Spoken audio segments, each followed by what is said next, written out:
Identity politics भन्यो भने मूलतः त्यो सांस्कृतिक पोलिटिक्स बुझिन्छ।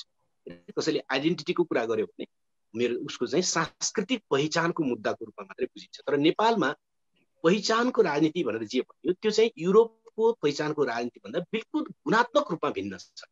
गुणात्मक रूपमा भिन्न के छ त भने नेपालको आदिवासी जनजाति वा उत्पीडित राष्ट्रहरूको आन्दोलन चाहिँ केवल सांस्कृतिक रूपमा मुक्त हुनु पर्यो भन्ने मात्रै होइन, बरु उनीहरूमाथि त्यो जाति भए बापत, त्यो उत्पीडित राष्ट्र भए बापत राज्यले निरन्तर 100-200 वर्षसम्म उनीहरूमाथि आर्थिक रूपमा समेत दमन गर्दै आयो हैन। आर्थिक रूपमा जस्तो कि मैले हामी सबैलाई थाहा भएको कुरा मैले दोहोऱ्याएको मात्रै कि जङ्गबहादुरको मुलुकीयनबाट सुरु गर्यो भने त्यहाँ चाहिँ मासिन्या मतवाली र नमासिन्या मतवालीको दुईटा खेमा छ। मासिन्या मतवालीले कमसेकम सेनासम्ममा जान पाउँछ, नमासिन्या मतवालीले सेनासम्ममा जान पाउँछ, तर चाहिँ मासिन्या मतवालीले सामान्य सेनामा पनि जान पाउँदैन अथवा ऊ सरकारी कामकाजमा कहीँ पनि समावेश हुन सक्दैन। भनेपछि त्यो के थियो त, त्यसले त अनिवार्य रूपमा वर्ग निर्माण गर्थ्यो हैन, वर्ग नै निर्माण गर्थ्यो। आज नेपालमा मासिन्याभित्र परेका त्यति बेला पारिएका आदिवासी जनजातिहरूको वर्गीय स्थिति चाहिँ नमासिन्याहरूको भन्दा निकै तल छ। किन छ त त्यस्तो? किन छ त भनेदेखि उनीहरूलाई त्यो जाति भए बापत वर्गीय उत्पीडन पनि गरिएको थियो। जस्तो कि कमसेकम मर्न जान पनि अधिकार थिएन हैन। जस्तो कि भन्नु न लाहोर जाने भनेको त मर्न जाने भने, लाहोर जाने भने त मूलतः राणाहरूले जबरजस्ती तानेर अहिले पो अलिकति आम्दानीको क्षेत्र भयो र इत्यादि केही समय पञ्चायत कालमा चाहिँ आकर्षण पनि रह्यो। तर जहाँबाट सुरु भयो लाहोर प्रथा, जहाँबाट ब्रिटिस गोर्खामा जाने प्रथा जहाँबाट सुरु भयो त्यो त विश्वयुद्धमा मर्न जाने कुरासँग सम्बन्धित हैन। त्यो त जबरजस्ती गाउँबाट चाहिँ गला लाएर तानेर ल्याउने कुरा थियो र त्यसमा पनि जान नपाउने गरी मासिन्या मतवालीहरूलाई चाहिँ त्यो पारिएको थियो। र त्यस हामीलाई थाहै छ कि तामाङ जस्ता जातिबाट चाहिँ गुरुङ थर लेखाएर चाहिँ भर्ती हुन जानुपर्ने अवस्था पनि थियो, अथवा विश्वयुद्धमा मर्ने नै बेला पऱ्यो भने चाहिँ तामाङलाई पनि ल्याउनु तर अरू बेलामा चाहिँ जान नपाउने स्थिति थियो। यसको मतलब के हो त भने नेपालमा उत्पीडित राष्ट्रहरूमाथिको उत्पीडन भनेको केवल सांस्कृतिक मुद्दा होइन, अथवा नेपालको पहिचानको मुद्दा भनेको चाहिँ केवल सांस्कृतिक मुद्दा होइन, भाषा संस्कृतिको मात्रै मुद्दा होइन, बरु उनीहरूमाथि 200 वर्षदेखि हुँदै आएको निरन्तरको वर्गीय उत्पीडनको मुद्दा पनि थियो हो। त्यसकारणले नेपालको उत्पीडित जातिहरू, नेपालका उत्पीडित राष्ट्रहरूले, नेपालका आदिवासी जनजातिहरूले खोजेको दोस्रो कुरा के थियो भने भाषा संस्कृतिको क्षेत्रमा उत्पीडनको अन्त्य मात्रै थिएन कि यो 100-200 वर्षबाट उनीहरूमाथि जुन प्रकारको वर्गीय उत्पीडन हुनु पुग्यो र उनीहरू गरिबीको निरन्तर प्रक्रियाबाट गुज्रिनु पर्यो, त्यसबाट आर्थिक मुक्ति अथवा वर्गीय मुक्तिको कुरा पनि उनीहरूले सँगसँगै खोजेका थिए। दोस्रो, अब तेस्रो कुरा चाहिँ उनीहरूले खोजेको कुरा के हो त? तेस्रो कुरा चाहिँ खोजेको के हो त भन्दाखेरि चाहिँ नेपाल निर्माणमा चाहिँ उनीहरूलाई अंशियार मान्ने कि उनीहरू सधैँभरि चाहिँ प्रजा रैतिका रूपमा मान्ने। किन नेपालको इतिहासमा भएको के हो त भने नेपालमा हिन्दू उच्च जातका मानिसहरू चाहिँ राष्ट्र निर्माताहरू, पृथ्वीनारायण शाहको मात्रै कुरा होइन, त्यो सिंगै हिन्दू उच्च जातबाट आएका शासकहरू चाहिँ राष्ट्र निर्माताको रूपमा परिचित हुने र त्यस बाहेकका उत्पीडित जातहरू वा जातिहरू चाहिँ उनीहरू चाहिँ केवल रैतिक रूपमा मात्रै उपस्थित हुने। त्यसकारणले जहिले पनि नेपाललाई के गर्ने त भन्दाखेरि एक जातिको आधारमा राष्ट्र वा देश भनेर ठान्ने हैन। अब पञ्चायत कालमा पनि त्यही गरियो, पछि पनि त्यही 47 पनि त्यही गरियो। तर नेपालका उत्पीडित जातिहरू वा राष्ट्रहरूले खोजेको चाहिँ के हो त भने हामी पनि यो राष्ट्र निर्माणका सहयोद्धाहरू हौँ, हाम्रो पनि लगानी त्यति नै छ जति अरू राष्ट्रहरू वा अरू समुदायको छ। त्यसो हो भने चाहिँ हाम्रो मर्यादा र हाम्रो बारेको राष्ट्रको बुझाइ पनि कि यो देशको रैतिको रूपमा मात्रै होइन, यो देशको छेउ कुनामा टाँसिँदै आएका केही मानिसहरूको अर्थमा मात्रै होइन कि यो चाहिँ यो निर्माणको मूल जग हाल्ने मान्छे मध्येको यो समुदाय, यो जाति, यो राष्ट्र पनि हो भने त्यो बुझाइ चाहिँ राष्ट्रको हुनुपर्दछ। तीनटा कुरा। अब यो तीनटा कुरालाई एक ठाउँमा राखेर हेर्दाखेरि संविधानले के गर्यो त भनेपछि संविधानले पहिलो कुरा लेख्यो कि बहुजातीय, बहुभाषिक, बहुसांस्कृतिक मुलुक हो।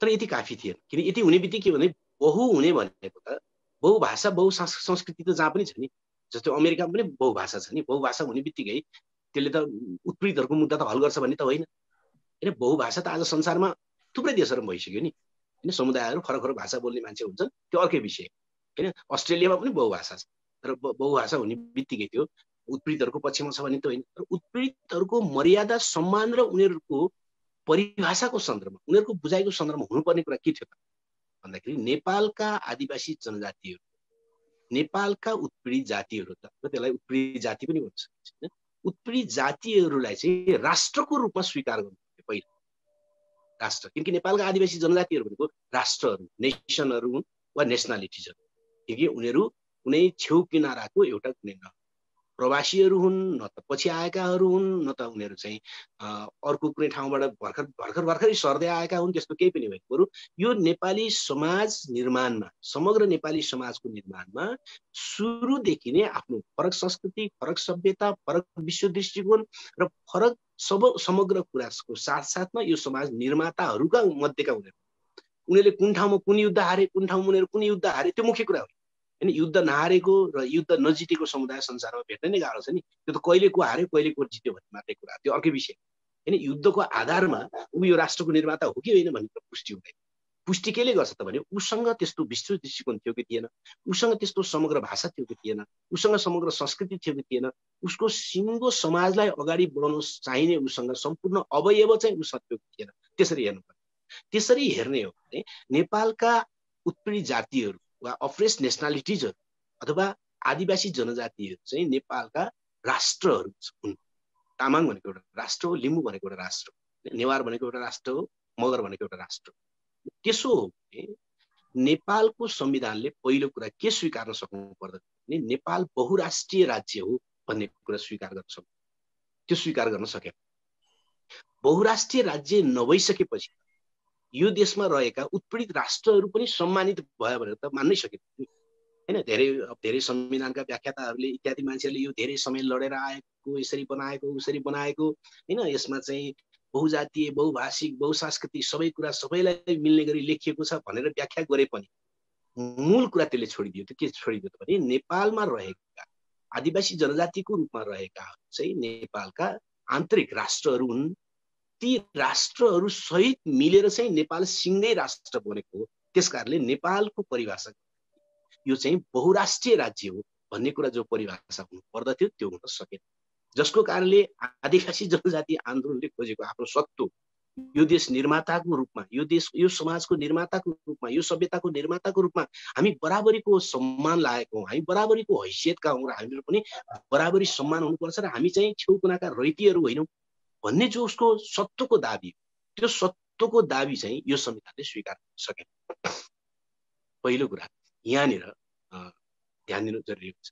दोस्रो कुरा उसले सांस्कृतिक सन्दर्भमा, भाषा र संस्कृतिको सन्दर्भमा यो संविधानले के गर्यो भन्यो भने यो संविधानले आधारभूत रूपमा हिजोभन्दा फरक गरेको भनेको नेपालमा बोलिने भाषाहरू, नेपालमा बोलिने मातृभाषाहरू सबै नै राष्ट्रभाषा हुन् भन्ने एउटा परिभाषा, पारिभाषिक समानता यसले त्यो पहिला थिएन हैन। पहिला त्यो कुरा थिएन, यसले दियो, त्यहाँसम्म त दियो। तर ती राष्ट्रभाषाहरू चाहिँ जोगिन्छ कसरी, ती राष्ट्रभाषाहरू चाहिँ आम नेपालीको निम्ति गौरवका विषय कसरी बन्छ भन्ने त्यस्तो उपचार चाहिँ त्यसले बढीमा दिएको के हो त भन्दाखेरि प्राथमिक कक्षासम्म स्कुलमा चाहिँ त्यो पाठ्यक्रम पढाउन सकिन्छ, त्यो भाषा पढाउन सकिन्छ हैन इत्यादि त भन्यो।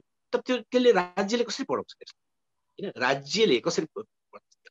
त्यो त निश्चित ठाउँहरूमा चाहिँ निश्चित जातिहरूको बाहुल्यता भएको ठाउँमा उनीहरूले आफ्नो सो पहलमा, सो खर्चमा स्कुल चलाउने वा पाठ्यक्रम राख्ने इत्यादि गर्न त सक्ने भए, तर सिङ्गो राज्यको भागबण्डाको कुरा आउँछ, सिङ्गो राज्यको राजस्वको भागबण्डाको कुरा आउँछ, सिङ्गो राज्यले लगानी गर्ने कुरा आउँछ भाषा र संस्कृतिको निम्ति, त्यो पछि चाहिँ यसले छोडिदिइसकेपछि अब भइदियो के त भने भाषिक आन्दोलन, सांस्कृतिक आन्दोलन भनेर चाहिँ बेला बेलामा साकेला मनाउने, टुँडिखेलमा जम्मा भएर वा आफ्नो घर गाउँमा साकेला मनाउने, अनि त्यो बेलामा चाहिँ स्थानीय तह वा प्रदेशले वा केन्द्रले चाहिँ एक दिन बिदा दिएको जस्तो गरिदिने र चाहिँ त्यसको खर्च पर्छ जोड्नका निम्ति चाहिँ विभिन्न धनीमानीहरू वा चाहिँ बहुराष्ट्रिय कम्पनीको चाहिँ विज्ञापन गर्ने ठाउँमा नेपालमा आदिवासी जनजाति आन्दोलन पुग्ने स्थिति बन्यो।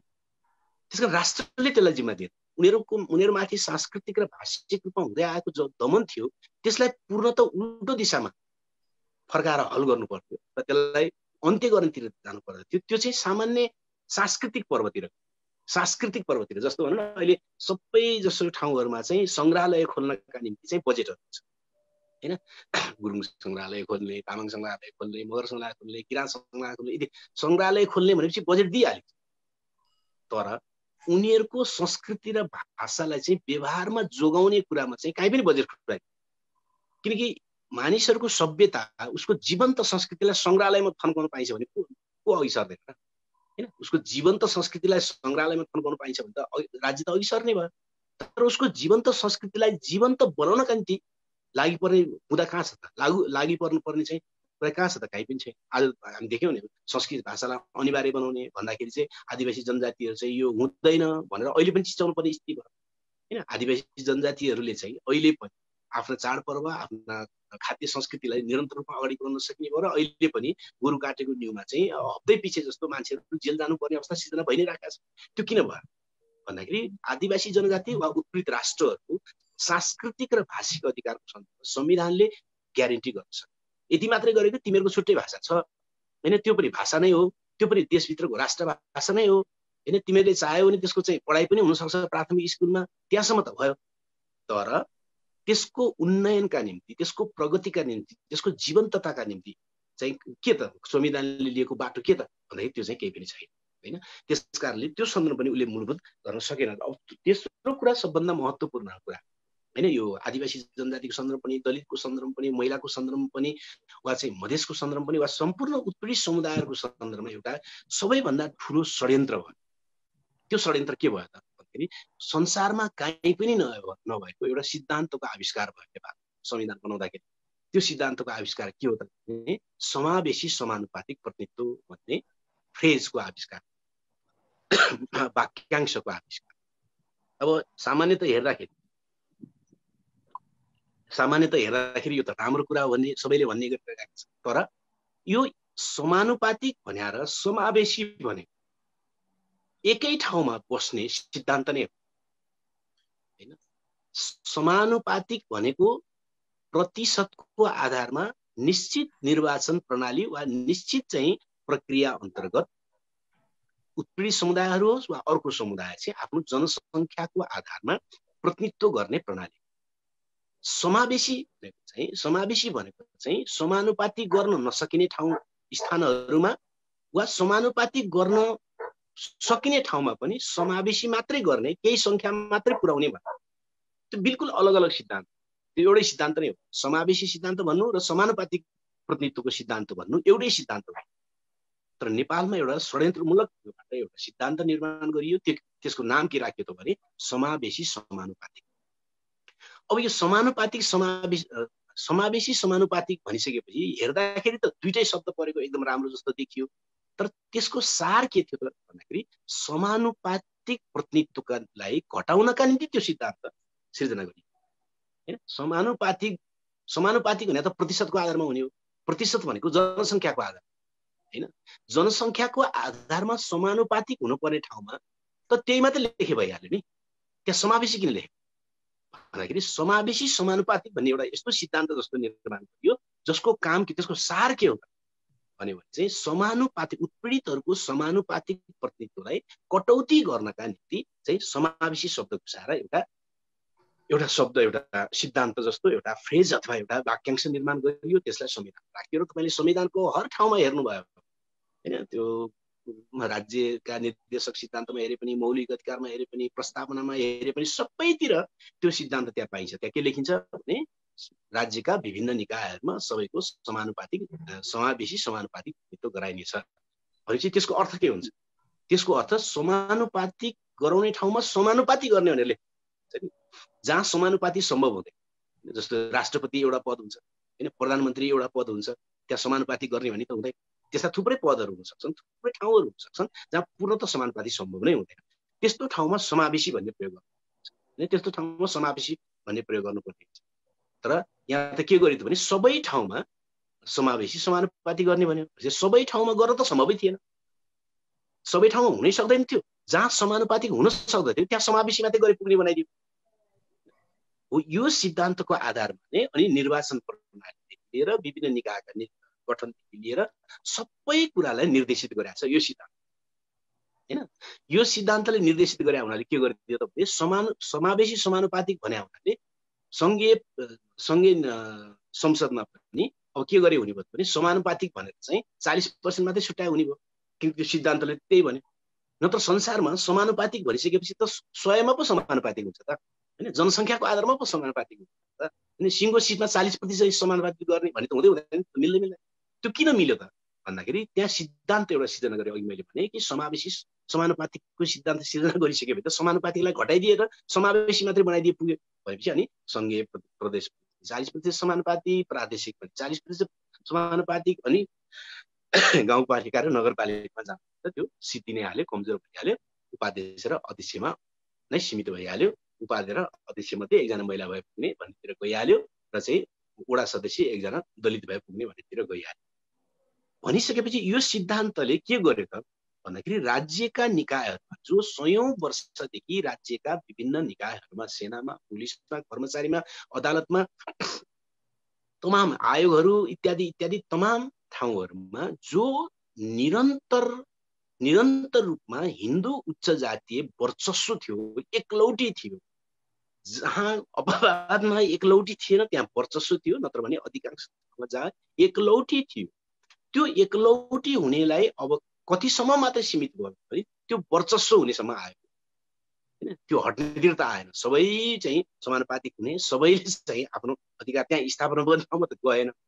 हिजो एकलौटी हुन्थ्यो भने अब वर्चस्व हुने ठाउँमा गयो हैन, वर्चस्व हुने ठाउँमा गयो। वर्चस्व भन्नु र एकलौटी भन्नुको गुणात्मक फरक त भएन। किन वर्चस्व भएपछि जे निर्णय पनि गरि भइहाल्यो, उसको पक्षमा जे गरे पनि भइहाल्यो। यो सिद्धान्तले गर्दा आदिवासी जनजातिहरूले उठाउँदै आएको राज्यका विभिन्न निकायहरूमा हाम्रो उपस्थिति गुणात्मक रूपमा बढ्न पर्यो। किनकि नियोजित रूपमा मासिनिया र नमासिनिया भनेर नियोजित रूपमा राज्यले 150-200 वर्षदेखि चाहिँ निरन्तर पाखा पारेको छ, जसको कारणले हाम्रो वर्गीय हैसियत समेत कमजोर हुन पुगेको छ हैन। वर्गीय हैसियत समेत जो कमजोर हुन पुगेको छ, त्यो कमजोर पक्षलाई चाहिँ समानुपातिक प्रतिनिधित्वद्वारा हामीले हल गर्नुपर्छ। निर्वाचन प्रणाली पनि समानुपातिक गरिनुपर्छ ताकि आफ्नो जनसङ्ख्या अनुसारको हुन सकोस्। प्रशासनिक उपस्थिति पनि त्यसरी नै हुनुपर्छ। सेना प्रशासन इत्यादि इत्यादि आर्थिक गतिविधि पनि त्यसरी हुनुपर्छ भन्ने जुन खालको समानुपातिक सिद्धान्तको आधारमा जो माग थियो, जो सपना थियो अथवा जुन नारा थियो, त्यो चाहिँ समावेशी समानुपातिक सिद्धान्तको एकदम नाजायज सिद्धान्तको निर्माण मार्फत, सिर्जना मार्फत त्यसलाई सबै क्षेत्रमा नष्ट गरियो। र आज त्यस कारणले के हुनु पुग्यो त भन्दाखेरि चाहिँ अब सङ्घीय संसद भन्यो भने त्यहाँ उत्पीडित दर चाहिँ 40% दिने। अनि त्यो 40%लाई के गरिदिने त भन्दाखेरि चाहिँ त्यो चाहिँ दोस्रो दर्जाको सांसद बनाइदिने। कसरी बनाइदिने त भने प्रत्यक्ष जितेर आएकोलाई चाहिँ करोडौं रुपियाँ बजेट दिदिने खर्च गर्नलाई, अनि त्यहाँबाट समानुपातिबाट आएकोलाई नदिदिएपछि त्यो त स्वतः कमजोर भइहाल्ने भयो। एउटाले प्रत्यक्ष जितेको जाने भयो, गाउँमा पैसा बाँड्न थाल्ने भयो, नगरमा पैसा बाँड्न थाल्ने भयो, समानुपातिक जाने भयो, केवल माला मात्रै लाउने भयो, त्यो त दोस्रो दर्जामा त पुग्यो नि हैन। त्यसकारण उत्पीडितहरू आउने थलोलाई फेरि उनीहरूले के गर्यो भन्दाखेरि त्यसलाई दोस्रो दर्जाको सांसदमा सीमित गरिदियो, गर्ने भयो। त्यो के कारणले गर्न पाए त भन्दाखेरि समावेशी समानुपातिक भन्ने एउटा सिद्धान्त जो निर्माण गरियो, जो त्यो सिद्धान्तको जालसाजी नै यो पहिले पनि निरन्तर असमानता गर्नुपर्ने, गर्न पाइने त्यस्तो व्यवस्था गर्न पाइनका निम्ति त्यस्तो लाइसेन्स त्यो सिद्धान्त बन्यो, जुन संविधानको सबभन्दा प्रतिनिधित्वको कोणबाट निकै घातक सिद्धान्त हो, जुन संसारमा त्यो हुनै सक्दैन। कि त प्रतिनिधित्व भनेको समानुपातिक हुन्छ, समावेशी कि त समावेशी मात्रै हुन्छ हैन। समावेशी मात्रै भयो भने जति सिट हाल्दै पनि हुन्छ, जति लग्दै पनि हुन्छ, केही मान्छे लग्दै हुन्छ, समावेश गर्नेसम्म हुन्छ। तर समानुपातिक भनेपछि जनसङ्ख्याको आधारमा हुन्छ। त्यो दुईटै मिसाइदिसकेपछि त प्रधान के भयो, समावेशी हुनु पुग्यो र समानुपातिक चाहिँ खारेज हुनु पुग्यो अथवा त्यो विकृत हुनु। यसरी हेर्दा त्यो सापेक्षतामा नै आफ्नो भाषा संस्कृतिमाथि उत्पीडन भएको, दमन भएको, आफ्नो भूमिथलोमाथि चाहिँ अरूको वर्चस्व अनावश्यक रूपमा कायम भएको, आफूलाई राष्ट्र निर्माणको चाहिँ सहोदर समुदाय नमानेको र चाहिँ आफ्नो प्रतिनिधित्व चाहिँ कमजोर पारिएको अथवा हुनै नदिएको र यो समग्र उत्पीडनको कारणले चाहिँ वर्गीय रूपमा समेत पनि उत्पीडित राष्ट्रहरू चाहिँ नेपाली समाजमा कमजोर हुन पुगेको हुनाले त्यसबाट मुक्ति हुनका निम्ति नै संघीयताको मोडेल खोज्दाखेरि पहिचान सहितको संघीयता भन्ने त्यहाँबाट निस्किएको। त्यो पहिचान सहितको संघीयता भने भाषा संस्कृति मान्न पाउने अधिकारको रूपमा मात्रै थिएन। युरोपमा लगाएको नारा जस्तो आइडेन्टिटी पोलिटिक्सको थिएन, बरु आइडेन्टिटी कुरा त धेरै थियो, तर भाषा संस्कृति आफ्नो पहिचानको कुरा त धेरै थियो। तर त्यहाँभित्र प्रतिनिधित्व र आर्थिक अधिकार र समग्रमा वर्गीय मुक्तिको कुरा पनि नेपालको पहिचान सहितको संहिताको मुद्दामा त्यसभित्र अन्तर्निहित थियो।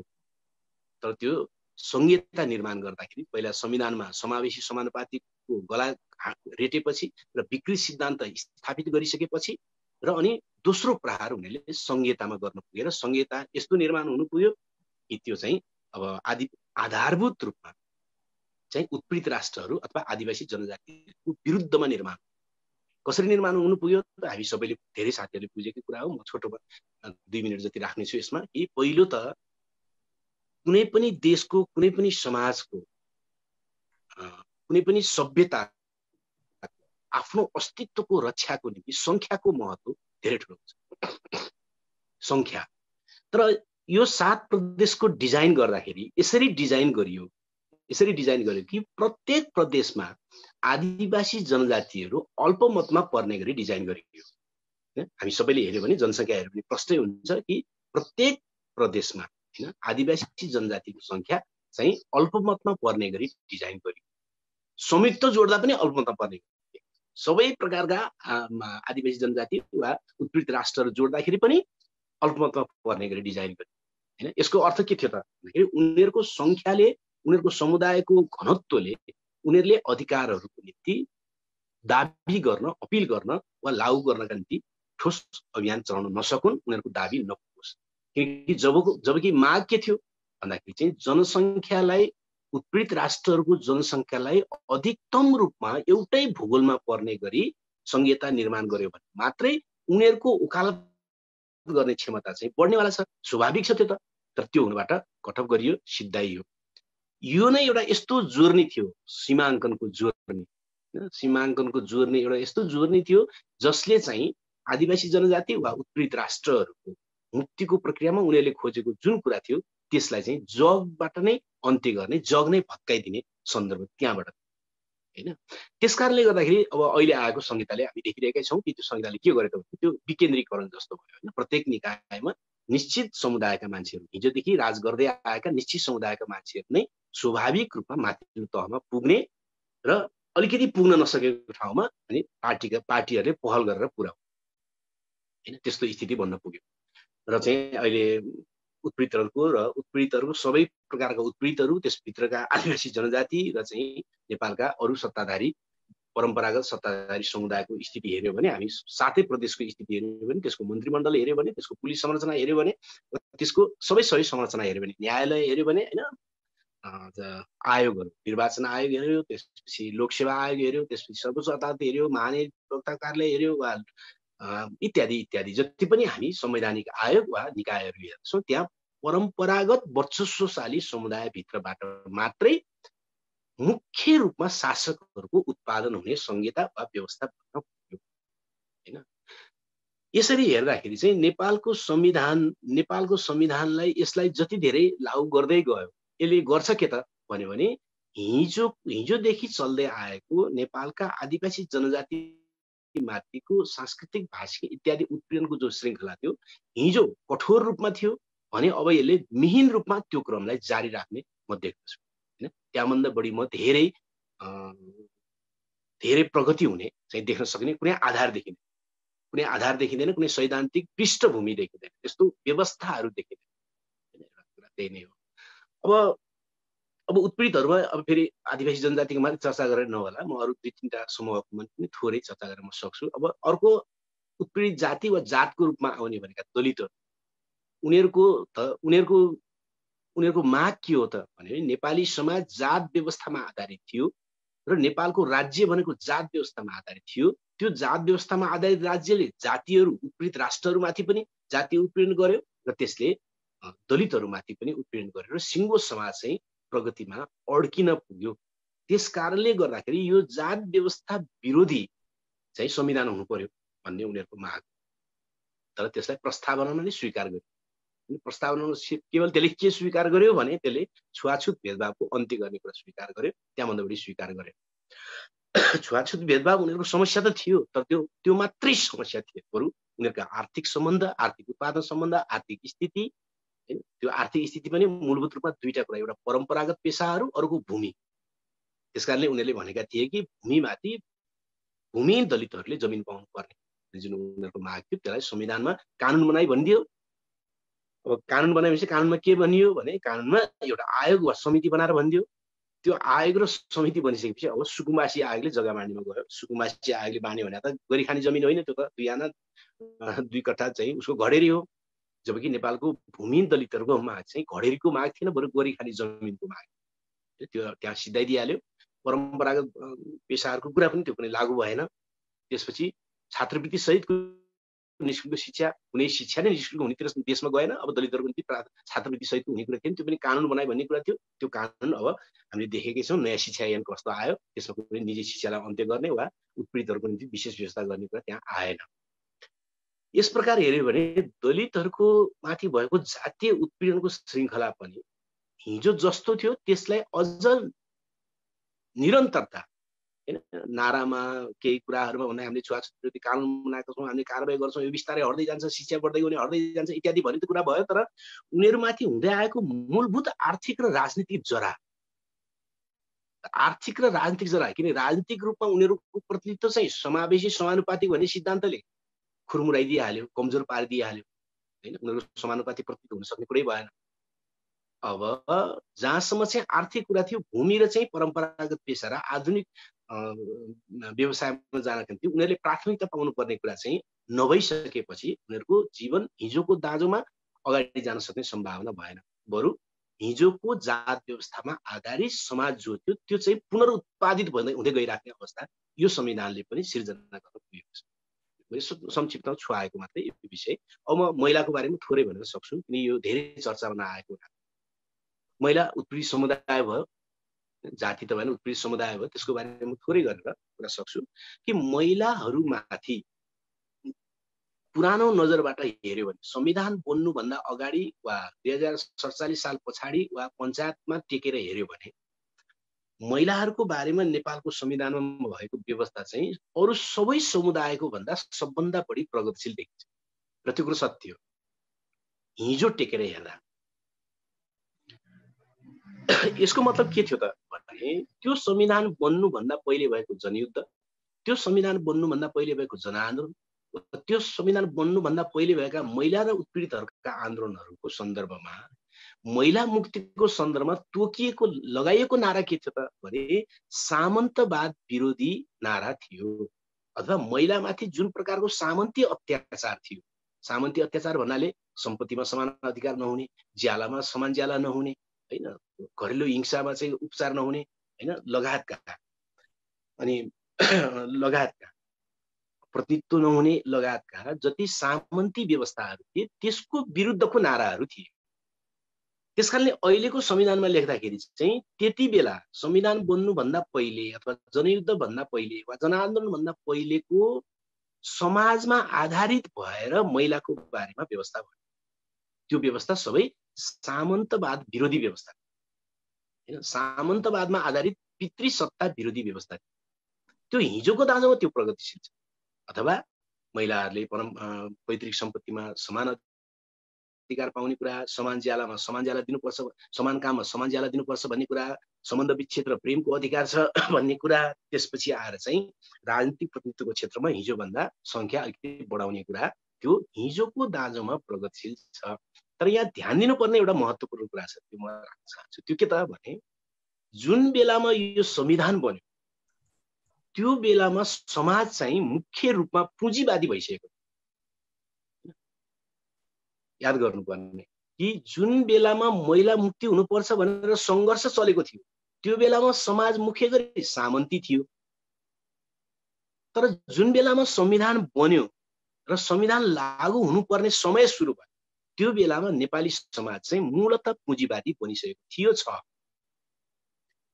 अब त्यसकारणले महिलाको सन्दर्भमा यो संविधानले अब के गर्ने भयो भन्दाखेरि हिजोका सामन्तवादी अवशेषहरूलाई चाहिँ अन्त्य गर्नका निम्ति यसले भर्ती गर्ने भयो। तर आज महिलामाथि हुन थालेको र भइरहेको अब मुख्य उत्पीडन भनेको त पुँजीवादी हो, सामन्तवादी त होइन। अहिले यो कुरा एकदम सबैले ध्यान दिनुपर्छ भन्ने मेरो अनुरोध पनि छ कि फेरि एकचोटि दोहोऱ्याउँछु, जुन बेलामा संविधान बन्नुभन्दा पहिले जुन बेलामा महिला मुक्ति हुनुपर्छ भनियो त्यो बेलामा सामन्तवादबाट मुक्त हुनुपर्छ भनेको अथवा सामन्तवादी पितृसत्तात्मक उत्पीडनबाट महिलाहरू मुक्त हुन पाउनुपर्छ भनेको। त्यसकारणले संविधान बन्ने बेलामा त्यही सामन्तवादबाट मुक्त हुने संविधानका धाराहरू लेखियो महिलाको सन्दर्भमा। तर जुन बेलामा संविधान लेखियो र संविधान लागू हुने समय सुरु भयो त्यो बेला त नेपाली समाज मूलभूत रूपमा पुँजीवादी समाज भइसकेको थियो, अथवा महिलामाथि हुने उत्पीडनको मुख्य हिस्सा पनि पुँजीवादी भइसकेको। अहिले विज्ञापनमा प्रयोग गरेर महिलाहरूलाई बेचबिखन गर्ने, पोर्नोग्राफीमा प्रयोग गरेर महिलाहरूलाई बेचबिखन गर्ने भनेको त्यो कुनै सामन्ती उत्पीडन त होइन, त्यो त पुँजीवादी उत्पीडन हो। त्यो त आजको श्रम बजारमा महिलाहरूलाई लुट्ने, महिलाहरूलाई चाहिँ व्यापार गर्ने, उनीहरूलाई किनबेच गर्ने, उनीहरूलाई चाहिँ दासत्वपूर्ण जीवनमा लैजाने लगायतका जे चिजहरू छन् त्यो त सामन्ती उत्पीडन होइन, त्यो त पुँजीवादी उत्पीडन हो। त्यसकारणले हुनेवाला के भयो त भने हिजोका सामन्तवादी अवशेषहरूलाई अन्त गर्न चाहिँ, महिलाको सन्दर्भमा अन्त गर्न यो संविधानले काम गर्ने भयो, केही काम गर्ने भयो, त्यो प्रगतिशील नै काम गर्नेवाला छ। तर आज जो मुख्य रूपमा पुँजीवादी उत्पीडन महिलामाथि भइरहेको छ त्यो महिला मुक्तिको सन्दर्भमा चाहिँ त्यो संविधानले केही गर्न नसक्छ।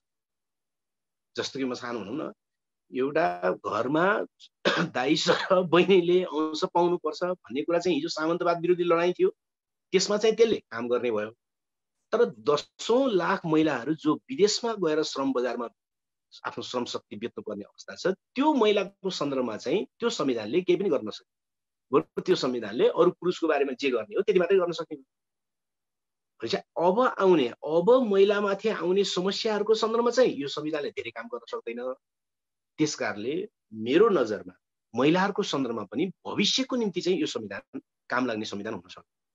भविष्यको निम्ति हिजोको अवशेषहरू, हिजोका उत्पीडनका अवशेषको विरुद्ध लड्न चाहिँ यसले काम गर्छ, हैन, काम गर्छ। तर अब आउने जो मूलभूत चुनौती छ पुँजीवादका चुनौती महिलामाथि, धेरै मानिसहरूले भन्छन् कि जनयुद्ध लडेर संविधान बनेको, जनआन्दोलन भएर संविधान बनेको, महिला आन्दोलन, दलित आन्दोलन, जनजातीय आन्दोलन, मधेसी आन्दोलन, सबै प्रकारको उत्पीडितको आन्दोलनको कारणले संविधान बनेको, त्यस कारणले यो प्रगतिशील भन्ने तर्क गर्छन् मान्छे, हैन।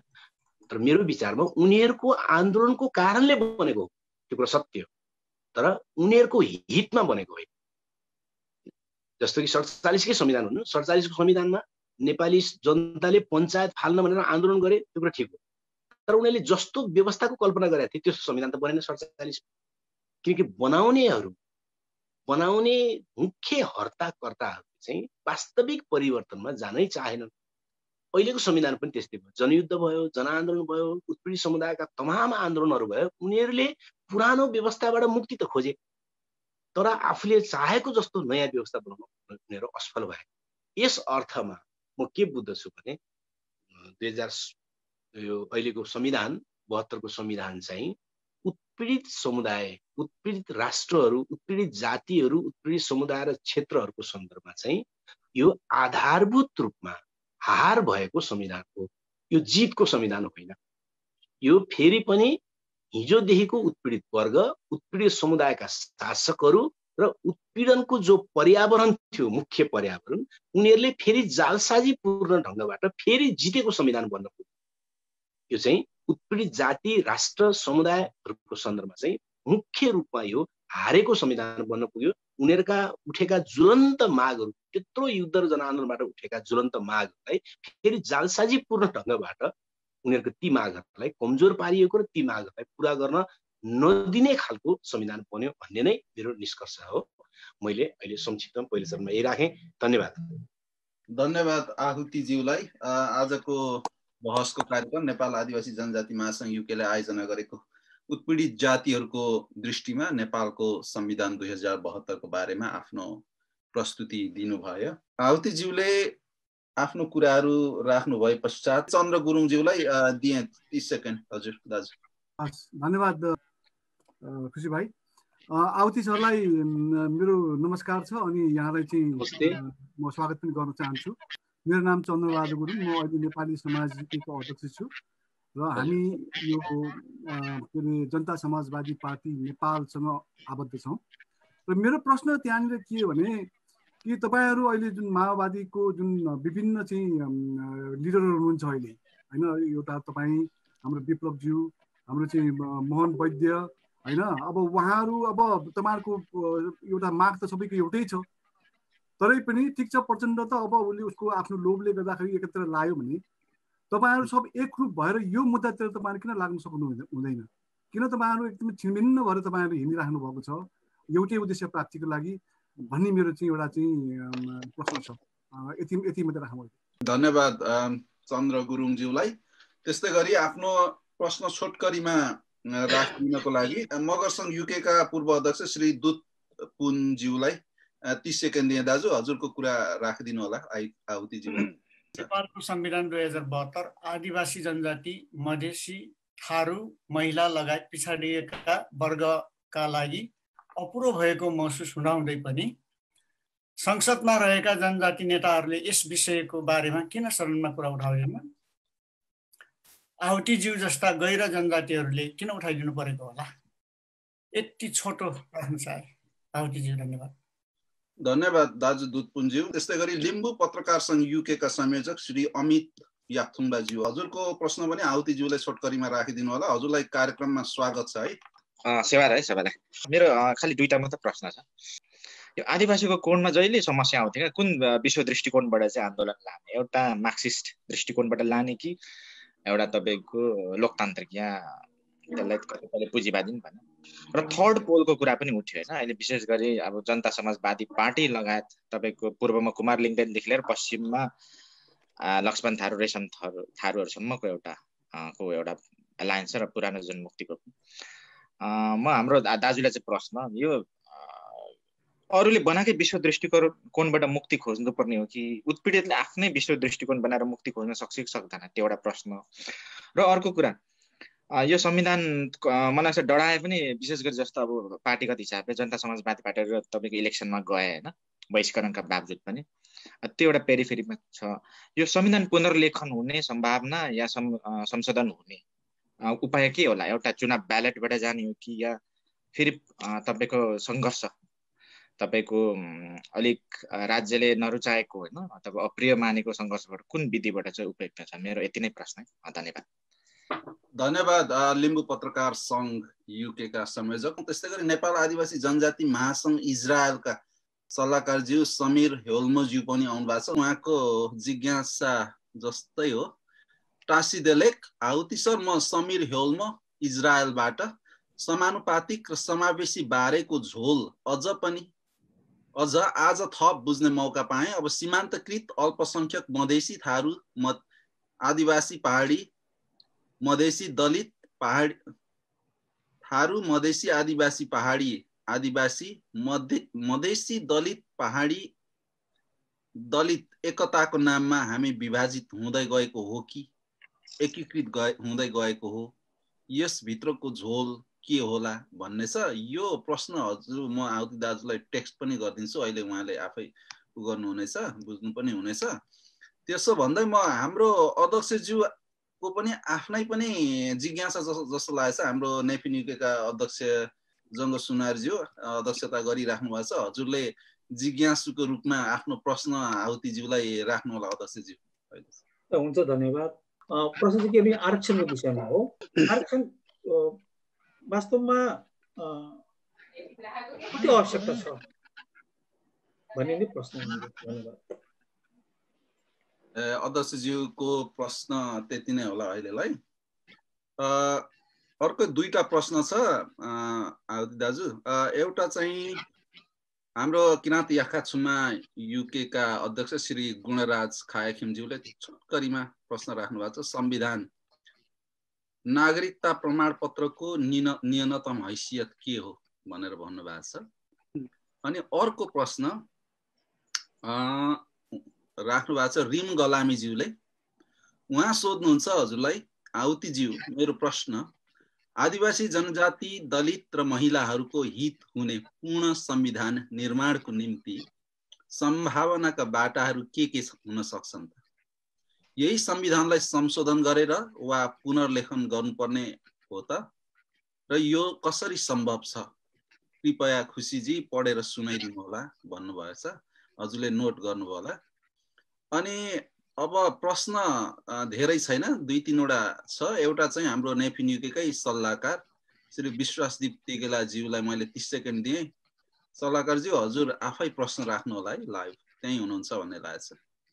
हस्, नमस्कार। आहुति सरलाई नमस्कार। नमस्ते। मेरो चाहिँ मेरो चाहिँ एउटा तपाईसँग सम्बन्धित प्रश्न। यो केही समय अगाडि 2 वर्ष अगाडि वैज्ञानिक समाजवादी कम्युनिस्ट पार्टी नेपालको एउटा प्रस्तावित एउटा मेनिफेस्टो तयार गर्नुभएको थियो, त्यो अहिले कहाँ पुगेको छ होला भन्ने चाहिँ यहाँलाई प्रश्न। अनि दोस्रो कुरा चाहिँ यो न्यू लिबरलिजम आएको छ नि, नव उदारवाद हैन, यो चाहिँ नेपालको सन्दर्भमा कति आवश्यक छ? यति दुईटा कुरा राखेँ। धन्यवाद। धन्यवाद सल्लाहकार विश्वास तिर्कीलाजी। संस्थापक अध्यक्ष श्री खर्क राणाज्यू, उहाँको प्रश्न गर्नु अघि नै आउनु पर्ने। हजुरलाई मैले 30 सेकेन्ड दिएँ आफ्नो प्रश्न, यो अन्तिम प्रश्न। हस्, धन्यवाद। 20 सेकेन्ड भए पनि दिनुभयो बोल्नको लागि, त्यसको लागि धन्यवाद छ, साधुवाद छ। मेरो प्रश्न चाहिँ खासमा चाहिँ के छ भनेदेखि नेपालका उत्पीडित जाति वर्गहरूको बारेमा यहाँले प्रकाश पार्नुभयो, त्यसको लागि धेरै धेरै धन्यवाद छ। विशेष गरी चाहिँ संविधानमा किन समेटिएन भन्ने कुरा, निटिगिटी कुराहरू पनि यहाँले चाहिँ स्मरण गराउनु भयो, त्यसको लागि धन्यवाद छ। हुन त हामी संविधान निर्माणकै समयदेखि नै उत्पीडित वर्गका जातिहरूका समस्याहरू जसरी समेटिनु पर्ने हो संविधानमा समेटिएन भनेर असन्तुष्ट भएका अथवा जनाउनेहरूमध्ये म पनि एउटा हुँ। र यद्यपि हामी विश्वास गर्छौँ यो फेरि पुनर्लेखन हुनुपर्छ अथवा संशोधन हुनुपर्छ भन्नेमा हामी मेरो चाहिँ मान्यता अडान कायमै छ। त यस विषयमा चाहिँ म अलिकति चाहिँ कुरो के गर्न चाहन्छु भनेदेखि उत्पीडित वर्गभित्र पनि उपेक्षित वर्ग लाखौं उपेक्षित समुदायहरूको बारेमा केही कुरा राख्न चाहन्छु। त अब यहाँको चाहिँ कुराकानी सुरुवात हुनुभन्दा अगाडि नै झलक्क राख्नु भएको थियो ती उपेक्षित समुदाय भनेर मैले कसलाई भन्न चाहन्छु भने अब यहाँ यसरी युकेमा आएर बस्न परेका, अहिले म यहाँ घाम थाप्न पाइराखेको छु, रमाइलो छ, तर म यो पाएको होइन परेको भन्छु।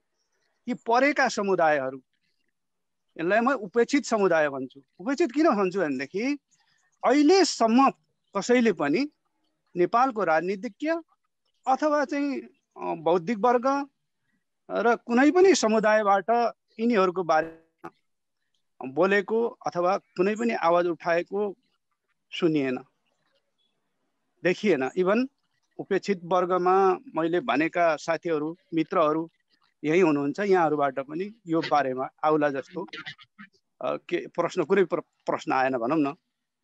त्यसले गर्दा म छक्क पर्छु कि किनभने यति साह्रो विकराल समस्या छ, तर यसमा चाहिँ किन चाहिँ अब न त राज्यबाट न त नेपालका बुद्धिजीवीबाट न त आफै उत्पीडित साथीहरूबाट मित्रहरूबाट पनि यो समस्या उजागर गर्न किन चाहिँ कन्जुस्याइ भएको होला भन्ने मलाई बडो खुल लागिरहेको छ।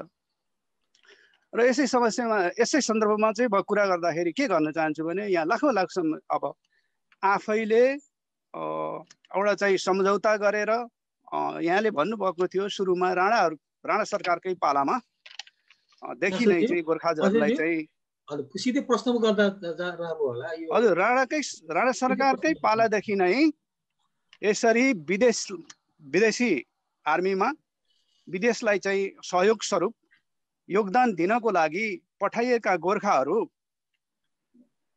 त्यति बेला पठाइएका हुन्, अहिले पनि त्यो कन्टिन्यू छ। मेरो प्रश्न के हो त भन्दाखेरि अब यसमा चाहिँ त्यति बेलाको राणा सरकार जति जिम्मेवार छ यसरी चाहिँ एक जातिलाई, एउटा चाहिँ उत्पीडित वर्गलाई, समुदायको मान्छेहरूलाई चाहिँ यसरी अर्को देशमा अब बलिदानै दिनको निमित्त भनौँ न लडाइँमा पठाउन जति राणा सरकार चाहिँ जिम्मेवार थियो त्यतिकै जिम्मेवार अहिलेको सरकार हुनुपर्ने कि नपर्ने, एउटा प्रश्न त्यो छ। अर्को प्रश्न चाहिँ यही उपेक्षित वर्गको बारेमा चाहिँ म के भन्न चाहन्छु भने यो कस्तो खालको समस्या हो? यसरी एक देशको जातिहरूलाई समुदायका मान्छेहरूलाई चाहिँ अर्को देशको चाहिँ उसमा चाहिँ यसरी चाहिँ सहयोगमा भनौँ न यो मैत्रीपूर्ण सहयोग भनेर हामीले लिएका छौँ, पठाउन पनि त्यसरी नै पठाएको हामी मान्छौँ ठान्छौँ। तर पनि अब त्यसरी पठाइएपछि अब अहिले चाहिँ स्थिति के भयो भनेदेखि यहाँ आएर चाहिँ अधिकारको निमित्त यहाँ बस्न परेको बेला यतातिरबाट चाहिँ लिएको चाहिँ अङ्गीकृत अथवा मानार्थ नागरिकता लिने बित्तिकै नेपालको चाहिँ नागरिकता चाहिँ स्वत खारेज गरिदिने।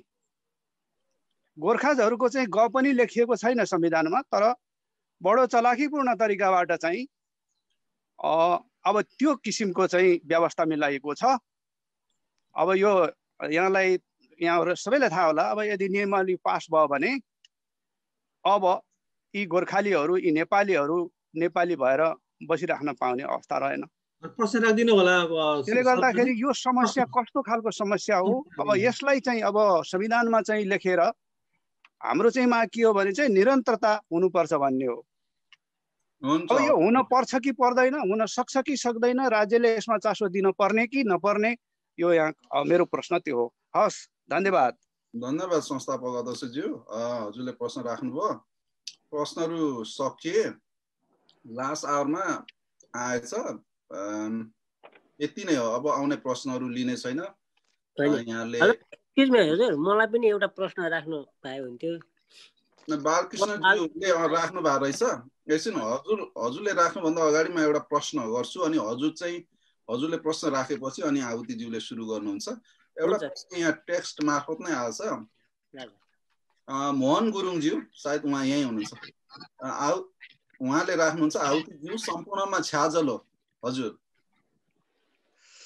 खस आर्य नस्लका बाहेक अरू मङ्गोल नस्लकाहरूलाई मूलवासी नभनी किन आदिवासी भनियो?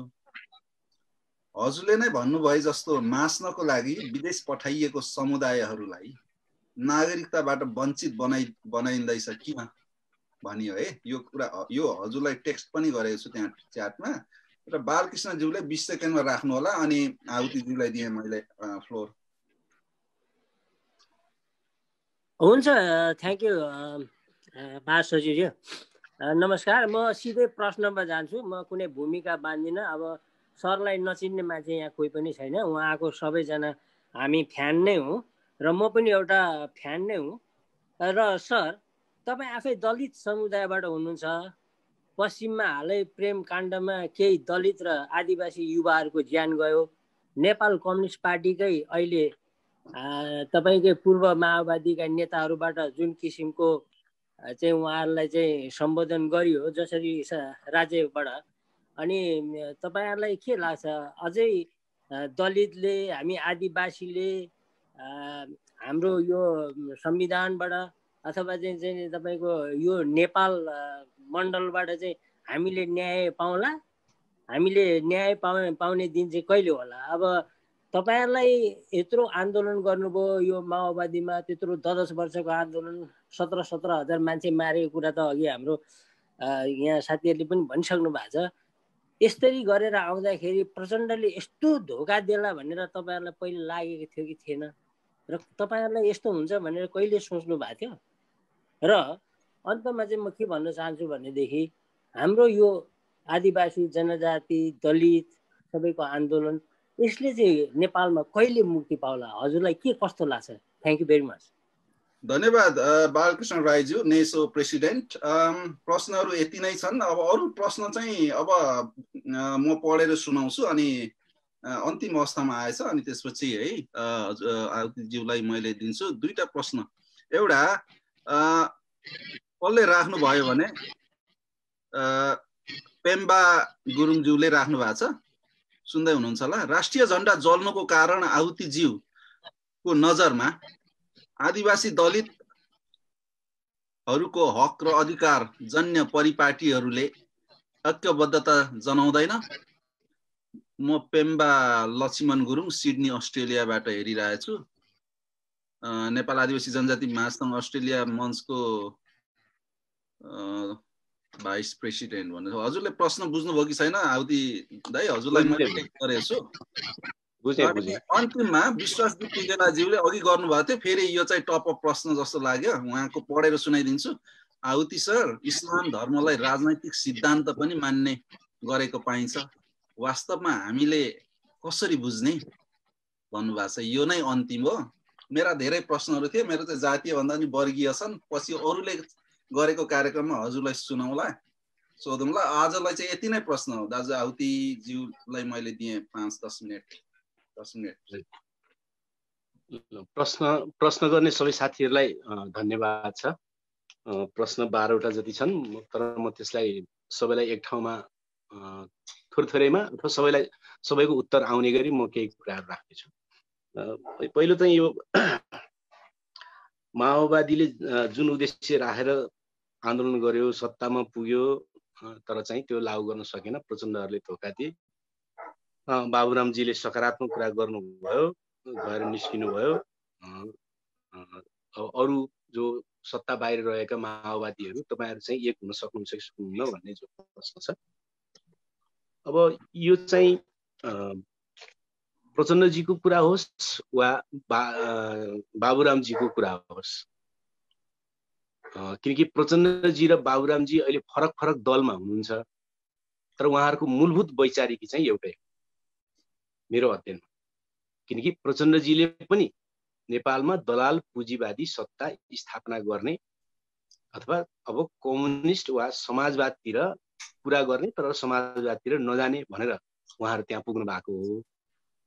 बाबुरामजीको पनि उहाँहरूको नयाँ पार्टी भन्नुहोस् वा उहाँको आफ्नो विचार भन्नुहोस्, मार्क्सवाद वा समाजवादतिर नजाने, कम्युनिजमतिर नजाने, पुँजीवादी ढङ्गले नै देश र जनताको जति सकिन्छ काम गर्ने भन्ने कुरा हो उहाँहरूको दुईटैको।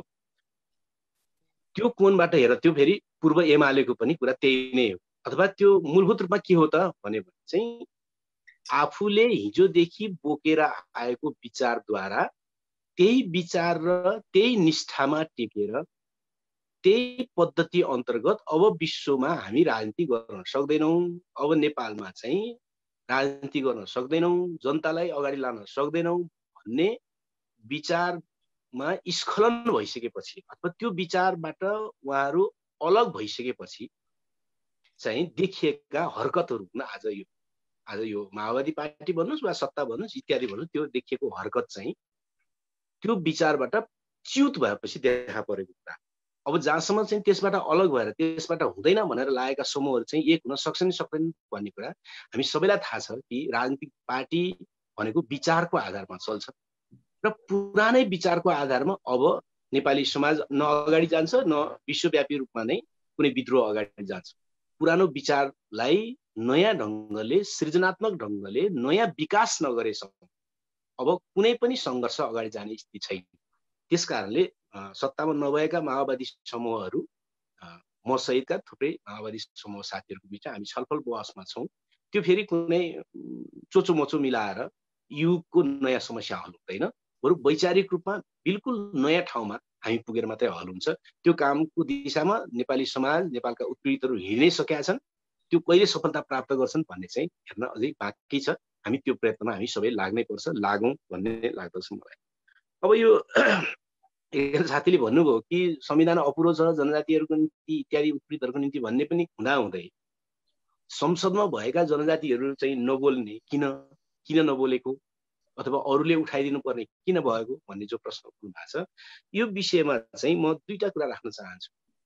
यो संविधान बन्ने बेलासम्म नेपालका आदिवासी जनजाति, दलित, महिला, मुस्लिम, मधेसी लगायतका उत्पीडितहरूको सपना के थियो र आशा के थियो भने यो संविधान माओवादी विद्रोह, त्यसपछि जनआन्दोलन, मधेस आन्दोलन सहित नेपालका उत्पीडितहरूको चेतनामा पनि वृद्धि भएको स्थितिमा बन्ने हुनाले यो संविधानबाट पुँजीवादी नै संविधान बने पनि उत्पीडितहरूको हकमा चाहिँ काफी अधिकारहरू हुने सम्भावना छ भन्ने आशा थियो, भरोसा थियो र सबैको एउटा टार्गेट अथवा लक्ष्य चाहिँ संविधान सभाबाट उत्पीडितहरूको निम्ति संविधान बनाउने भन्ने थियो। त्यो जनजाति महासङ्घ भन्नुहोस्, जनजाति सङ्गठनहरू भन्नुहोस्, दलित सङ्गठनहरू भन्नु सबै जसोको आधारभूत सपना, एजेन्डा, लक्ष्य त्यहाँसम्मको थियो।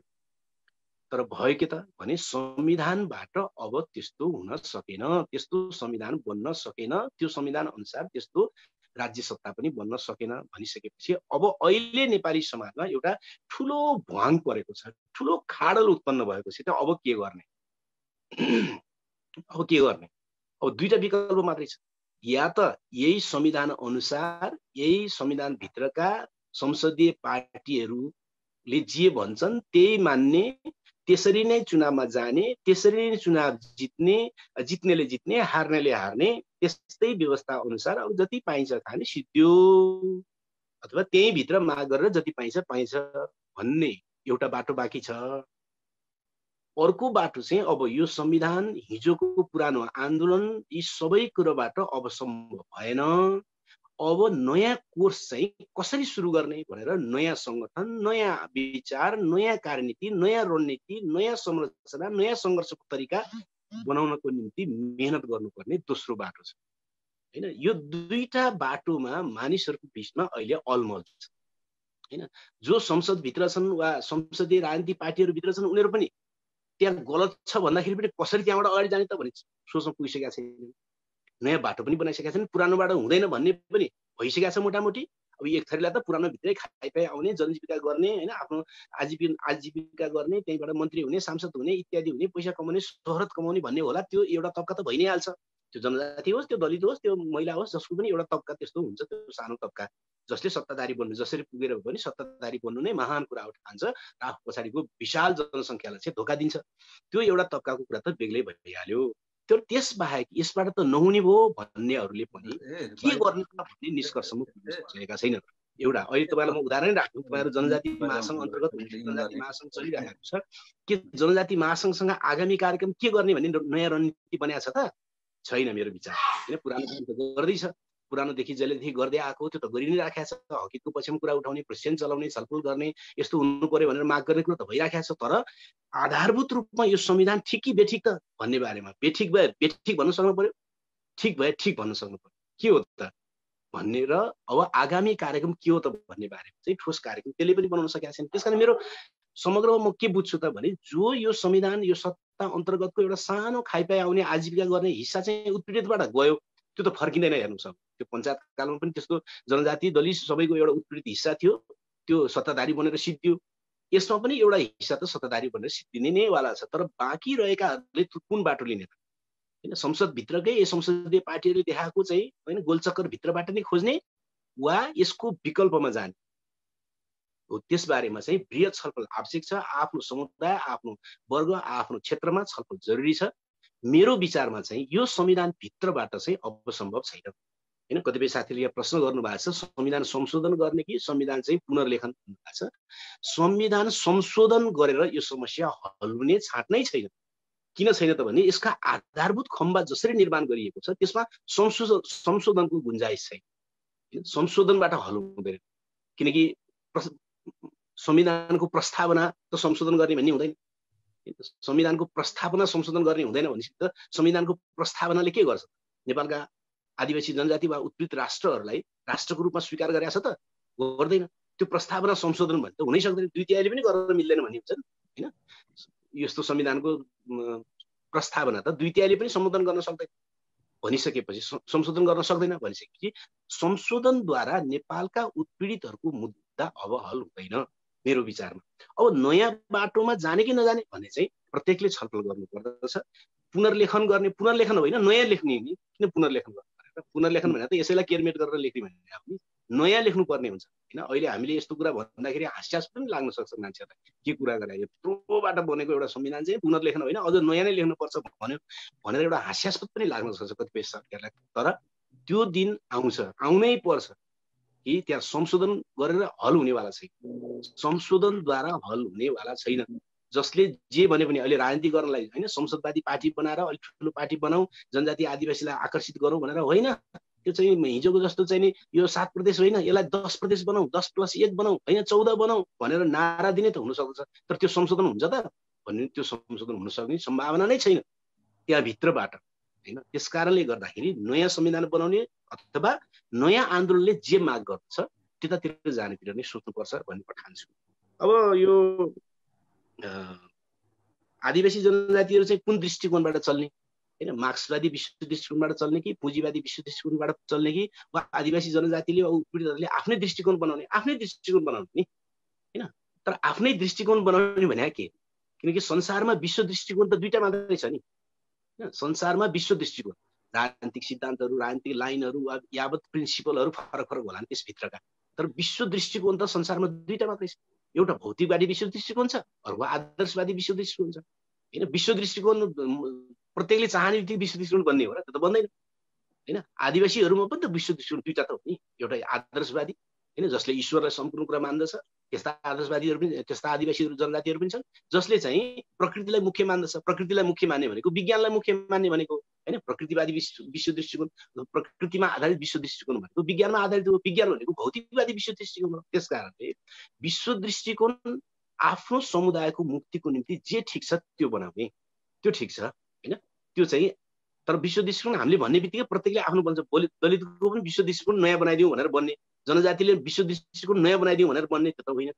विश्व दृष्टिकोण त विज्ञान र विज्ञानको विरुद्ध हैन, विज्ञानको पक्षको हो एउटा विश्व दृष्टिकोण भौतिकवादी, विज्ञानको विपक्षमा अर्को विश्व दृष्टिकोण आदर्शवादी वा प्रत्ययवादी वा आइडियलिजम जे भने। त्यसकारणले विश्व दृष्टिकोण चाहिँ दुईटा मात्रै हुन्छ हैन। हामी छलफल गरौँ, बहस गरौँ दार्शनिक रूपमा, त्यो विश्व दृष्टिकोण अन्तर्गत हामीले आफूलाई सोच्नुपर्ने हुन्छ। त्यो कसैले चाहेर बन्ने कसैले नचाहेर बन्ने कुरा होइन, यो नै मुख्य कुरा हो। त्यसकारणले मेरो विचारमा उत्पीडितहरूको विश्व दृष्टिकोण भौतिकवादी हुनुपर्छ, उत्पीडितहरूको विश्व दृष्टिकोण आदर्शवादी ढङ्गले हल हुन सक्दैन। आदर्शवादी ढङ्गले विश्व दृष्टिकोण हल हुनै सक्दैन, किनकि ईश्वरको कल्पना गरेर, भाग्यको कल्पना गरेर अथवा चाहिँ आफ्ना चाहिँ तमाम अन्धविश्वासहरूमा आधारित भएर उसको दृष्टिकोण, उसको मुक्तिको प्रक्रिया अगाडि बढ्न सक्दैन। भौतिकवादी भएर, विज्ञानमा आधारित भएर अगाडि बढ्न सक्दछ हैन। त्यसकारण भौतिकवादी हुनु नै विश्व दृष्टिकोणको समस्या हल हुनु हो भन्ने म ठान्दछु। अब जहाँसम्म संविधान संशोधन र पुनर्लेखनको मैले कुरा भनिहालेँ, यो आरक्षणको विषयको कुरा छ के यो आवश्यक हो कि होइन भन्ने छ। पहिलो कुरा चाहिँ आरक्षणको बारेमा अलि आधारभूत कुरामा प्रश्न हुनुपर्छ भन्ने म ठान्दछु।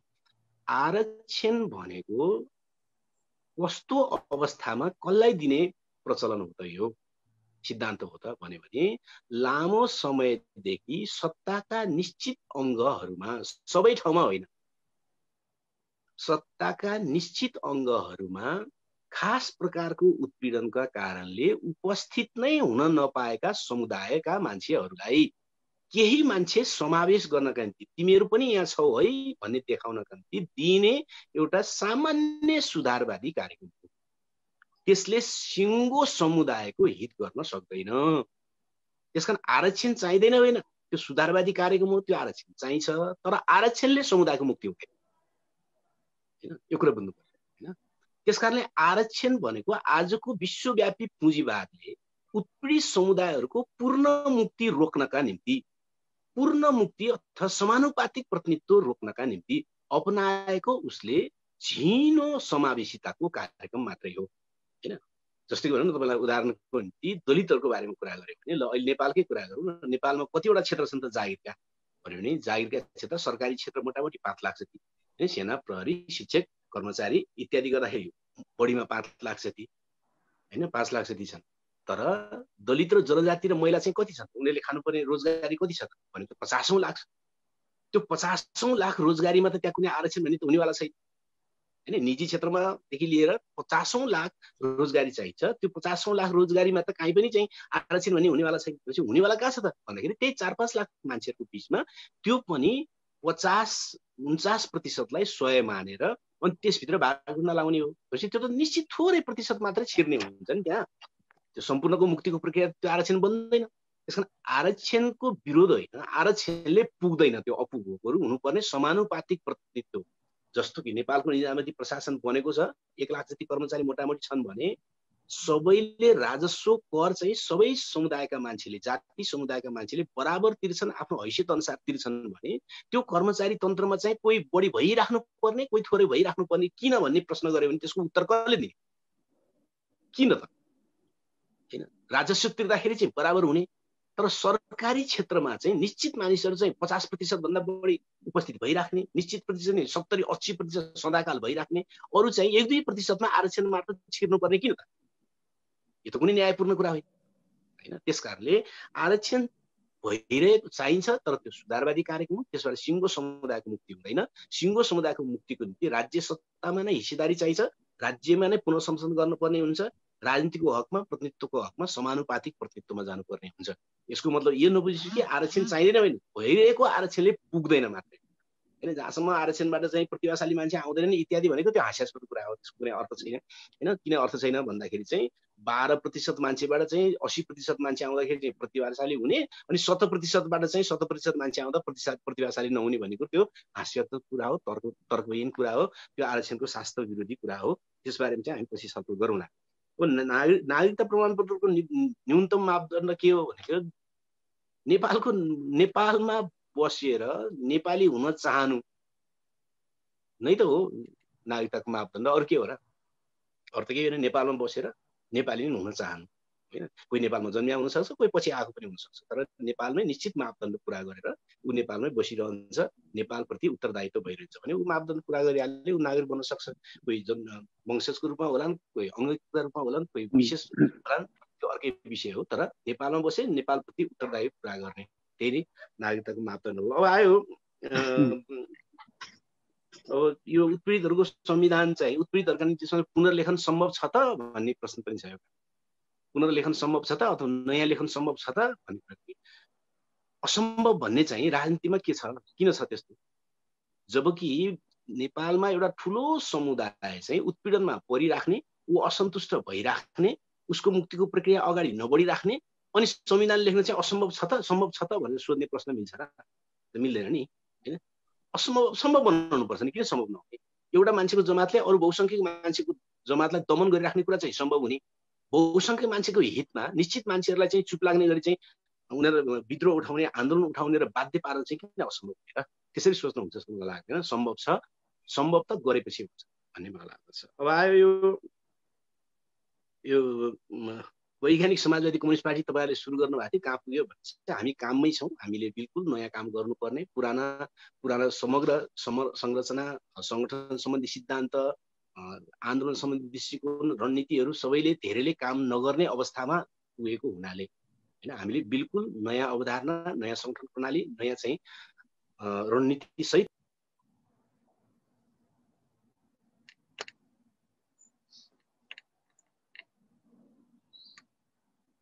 साउन्ड आएन। हजुर फोन आयो।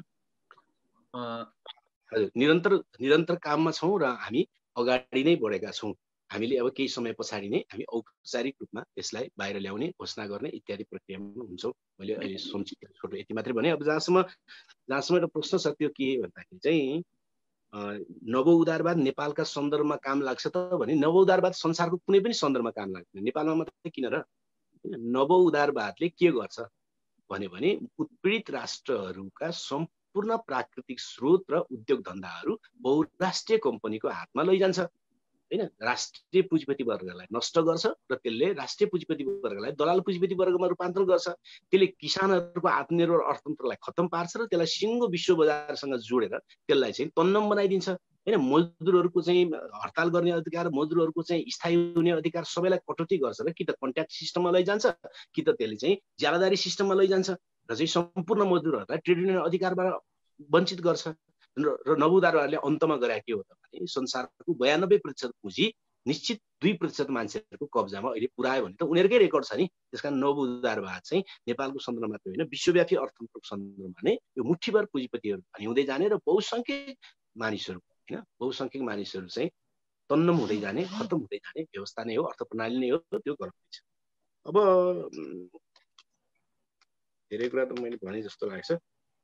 अब यो उपेक्षित वर्ग भनेर उहाँले एकजना साथीले चाहिँ विदेशी सैनिकमा राणाकालदेखि गोर्खा भर्ती सम्झौतापछि राणाकालदेखि नै पठाउँदै आएका मानिसहरूलाई त्यो सम्बोधन गर्नुभएको छ। जे होस्, जे भने पनि उनीहरूको बारेमा चाहिँ चिन्ता गर्नुभएको छ। त्यसलाई सरकारले रोक्नु, अब त्यो प्रक्रिया रोक्नु पर्ने नपर्ने भन्ने कुरा त्यो अवश्य नै एउटा सार्वभौम सत्ता सम्पन्न राष्ट्रका जनता अर्को देशको निम्ति सिपाही बनेर लड्न जानु पर्ने हाम्रो ऐतिहासिक दुर्भाग्य हो हैन। राणाहरूले सुरु गरेको चाहिँ यो दलाल सहयोग होइन, अंग्रेजहरूको दलाली, अंग्रेजहरूको निकृष्ट प्रकारको दलालीको यो परिणाम हो।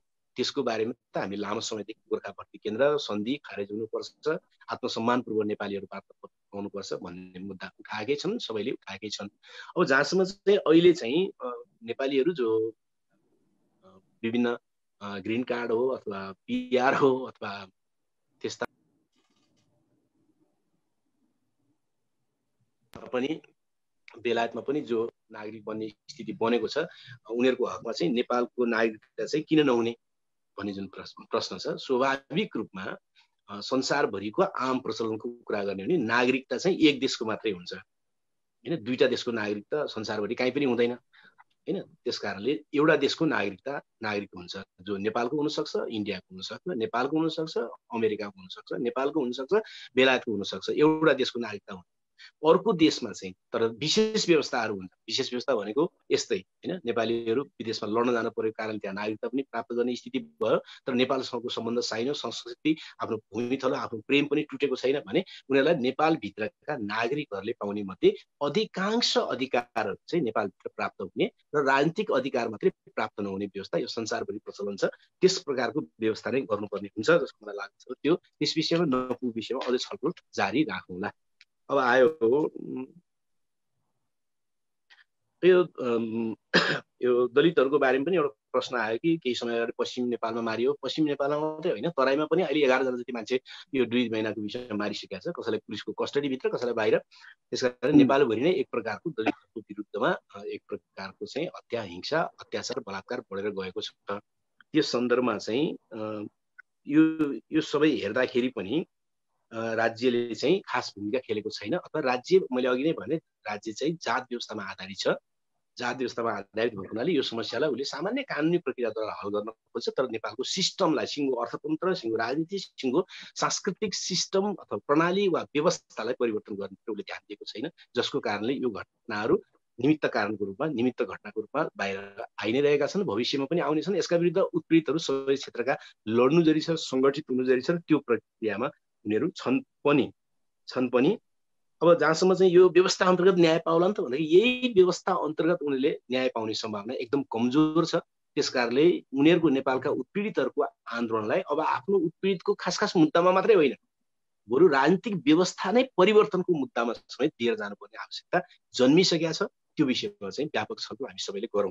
अब यो के भन्छ, इस्लाम धर्मलाई सिद्धान्त पनि मानिन्छ भन्ने कुरा छ। धर्मको आधारमा जब राज्य चलाइन्छ अथवा पुरानो चेतनाको आधारमा राज्य चलाइन्छ, त्यसलाई सिद्धान्तको रूपमा धेरै ठाउँमा अपनाइएको छ। जहाँसम्म युरोपियन मुलुकहरू, अमेरिका लगायतले पनि केही न केही त्यहाँका सिद्धान्त, त्यहाँका कानुनी सिद्धान्तहरू, त्यहाँका इत्यादि कुराहरू त्यहाँको धर्मसँग केही न केही ढङ्गले प्रभावित भएको देखिन्छ हैन। बाइबललाई छोएर चाहिँ राष्ट्रपतिले चाहिँ के भन्छ शपथ ग्रहण गर्ने हैन, इत्यादि प्रकरण त्यहाँ पनि छ। अब भारत र नेपालमा त हिन्दूकरणकै प्रक्रिया चलिरहेकै छ, कानुनमा त्यसका छरपष्टै देखिन्छन्। अब झन्डा भने पनि, नेपालको झन्डा भने पनि त्यो हिन्दूहरूकै प्रतीकै झन्डा हो, गाईको कुरा त्यही नै हो इत्यादि हैन। त्यो सिद्धान्तको रूपमा आइ नै हाल्छ, आएकै छन्। र इस्लामहरूमा त्यो अझ बढी देखिन्छ हैन। उनीहरूको त कानुन नै घोषित रूपमा इस्लाम कानुनहरू चलाउनु पनि देखिन्छ। त्यसकारणले धर्महरू राज्यका विभिन्न निकायहरूमा, विभिन्न सन्दर्भहरूमा धर्महरू विभिन्न ठाउँमा प्रकट भएका छन्। त्यस्तो किन प्रकट हुन्छ त भने त्यो धर्ममा आधारित सत्ताधारीले आफ्नो विचार र आफ्नो मूल्य अनुसार कानुन बनाउन चाहन्छ, त्यसले लाग्छ। त्यसकारणले नै हामीले धर्मनिरपेक्षताको पक्षमा लड्नु परेको हो। त्यसकारणले नै हामीले भौतिकवादको पक्षमा लड्नु परेको हो। हामीले बुझ्नुपर्ने, सबैले बुझेको कुरा पनि हो कि राज्य धर्मबाट अलग हुनुपर्छ र आम मानिसहरूलाई चाहिँ धर्मबाट अलग पारेर भौतिकवादी बनाउनेतिर हामी दीर्घकालीन रूपमा लाग्नुपर्छ भन्ने लाग्दछ। अब म अन्तिममा यसलाई सक्छु, त्यो के त भने राष्ट्रिय झन्डा जलाउने बारे उत्पीडितहरूले समर्थन गर्न सक्दैनन् भन्ने कुरा छ। नेपालको राष्ट्रिय झन्डा जतिसुकै तानतुन पारेर जे कुरा गरे पनि यो चन्द्रवंशी, सूर्यवंशी इत्यादि, मनु राजा इत्यादि हुँदै यो चाहिँ हिन्दूहरूको एउटा प्रतीकको रूपमा आइपुगेको नै कुरा सत्य हो। त्यो नेपालको संविधानले बदल्न सकेन। त्यसकारणले त्यसको बारेमा नेपालका तमाम गैर हिन्दू र उत्पीडितहरूको त्यसमा विरोध जारी छ। होइन त्यो विरोध कुनै पनि ढङ्गले प्रकट हुन सक्दछ भने त्यो विरोधलाई उत्पीडितहरूले समर्थन गर्न नपर्ने केही पनि छैन। समर्थन गर्न सकिन्छ, समर्थन गर्नुपर्छ, समर्थन गर्न सकिन्छ, गर्नु पर्दछ। तर हामीले आन्दोलन उत्पीडितका आन्दोलन उठाउँदाखेरि चाहिँ मुख्य मुद्दाहरूमा चाहिँ केही पनि नगर्ने अथवा शान्त भएर बस्ने, तर सहायक मुद्दाहरूलाई चाहिँ एउटा ठुलो मुद्दा बनाउने जो हाम्रो कतिपय बेला देखा पर्छ, त्यो पनि कार्यनीतिक हिसाबले धेरै सफल हुने विषय होइन। अहिले मुख्य आवश्यकता के हो त भने अहिलेको मुख्य आवश्यकता नेपालको दलाल पुँजीवादमा आधारित संसदीय व्यवस्था, नेपालको जात व्यवस्था आधारित हिन्दू उच्च जातीय सत्ता र वर्गमा आधारित जो राज्य व्यवस्था चलिरहेको छ त्यो राज्य व्यवस्थाको विरुद्धमा नयाँ राज्य व्यवस्थाको सृष्टि सँगसँगै उत्पीडितहरूको मुक्ति खोज्ने मुद्दालाई चाहिँ छलफलको एजेन्डा पनि नबनाउने, काहीँ पनि होइन छलफलको एजेन्डा पनि नबनाउने, तर चाहिँ झन्डा जस्ता कुरा इत्यादि कुरामा चाहिँ एकदम ठुल्ठुलो आवाज मात्रै उठाउने, त्यसले पनि हामीलाई ठिक दिशामा प्रस्थान गराइरहेको छैन। त्यस कारणले गर्दाखेरि मुख्य विषयमा केन्द्रित हुने र ती सहायक विषयहरूलाई पनि सँगसँगै लिएर जाने रणनीति लिनुपर्छ कि भन्ने मलाई लाग्दछ। संक्षिप्तमा मैले धेरै जसो प्रश्नको उत्तरहरू राखेँ जस्तो लाग्दछ। आजको समयले जो दिनुभयो आयो साथीहरूलाई धन्यवाद, सहभागी साथीहरूलाई पनि धन्यवाद। अरू कुनै समयमा फेरि अरू प्रश्नहरू वा अरू विषयहरूमा म आउने नै छु। अहिले बिदा हुन्छु, धन्यवाद।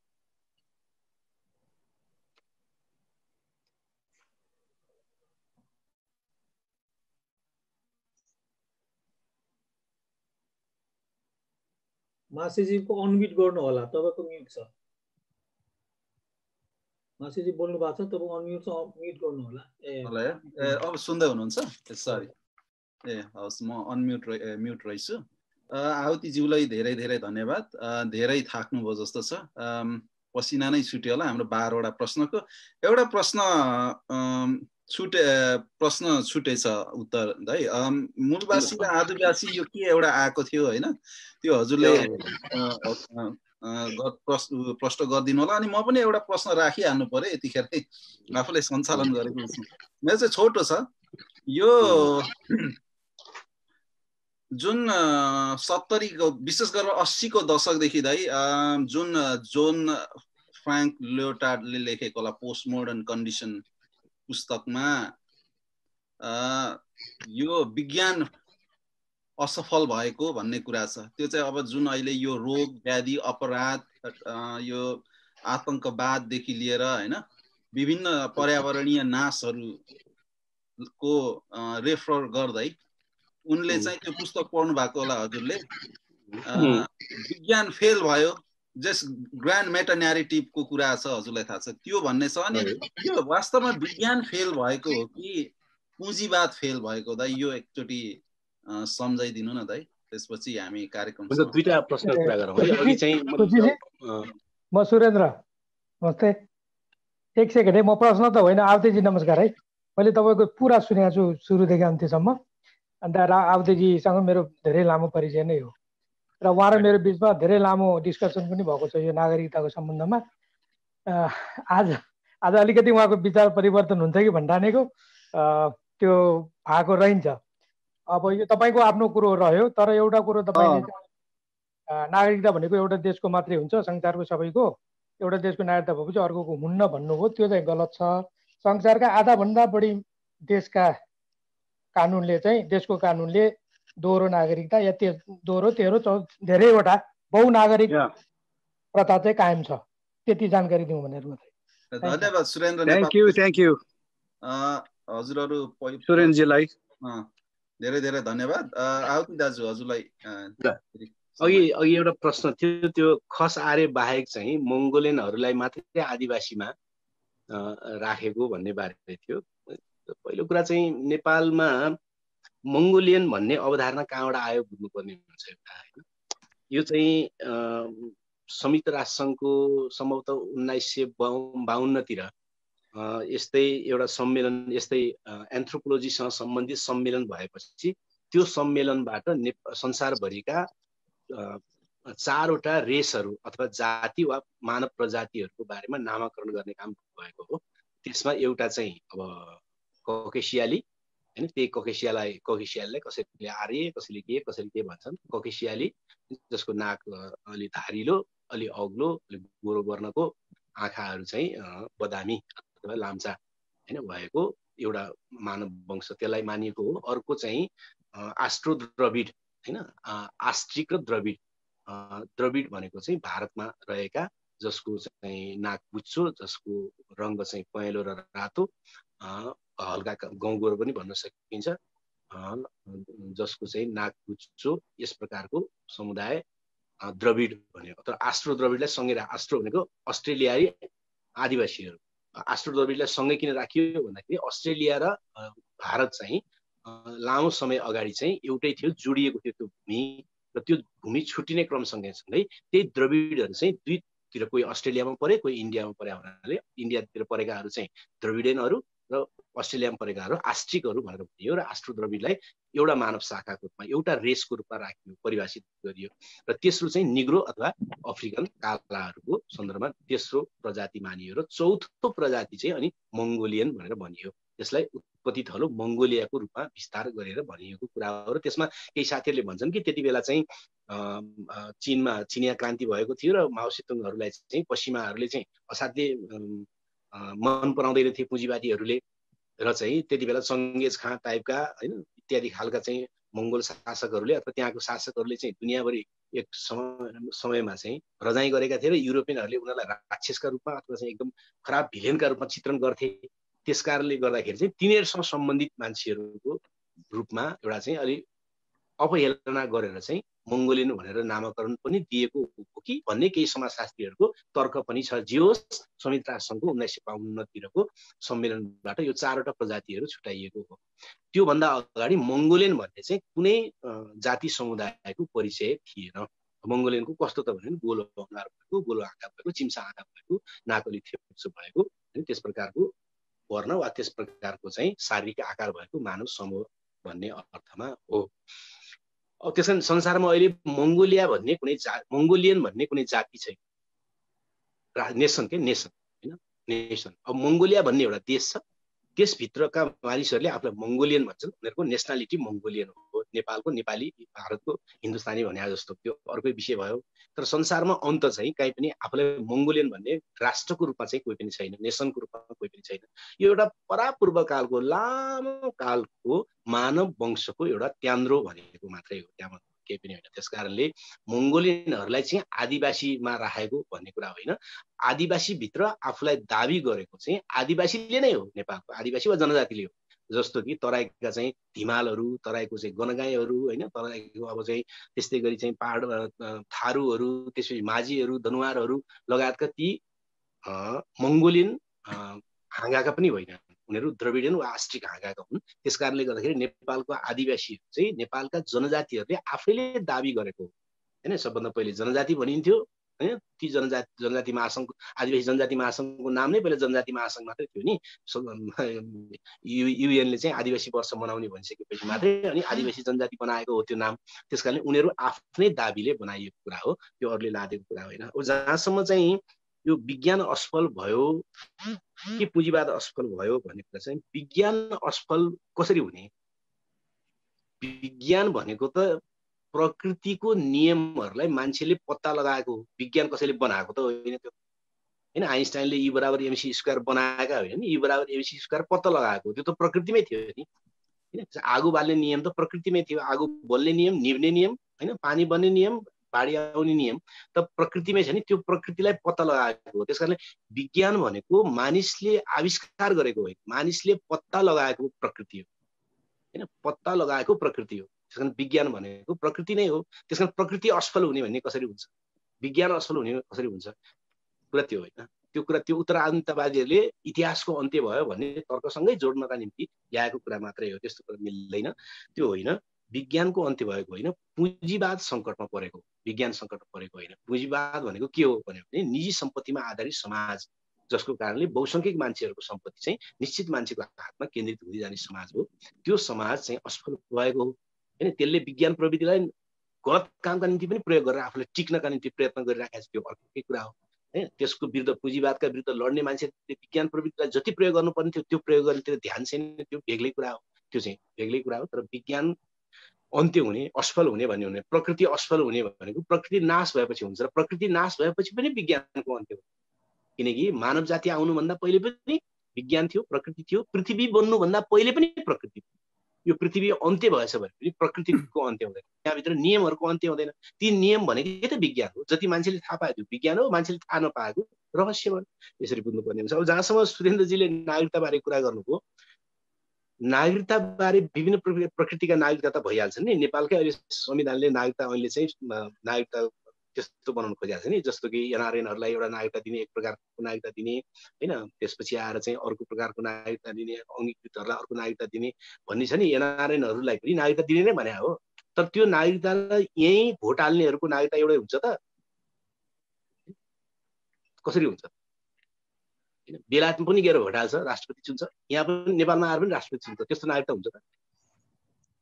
बेलायतमा गएर आवतीजी यस बारेमा चाहिँ अलिकति के चाहिँ अब अन्तर्राष्ट्रिय मान्यता के पनि रहेछ भने जति कुरा गरे पनि त्यही हो, एउटै कुरा हो। जति कुरा गरे पनि एउटै हो। दोहोरो केन्द्रीयता संसारमा कहीँ पनि हुँदैन। भावुक भएर छलफल गरेर हुँदैन।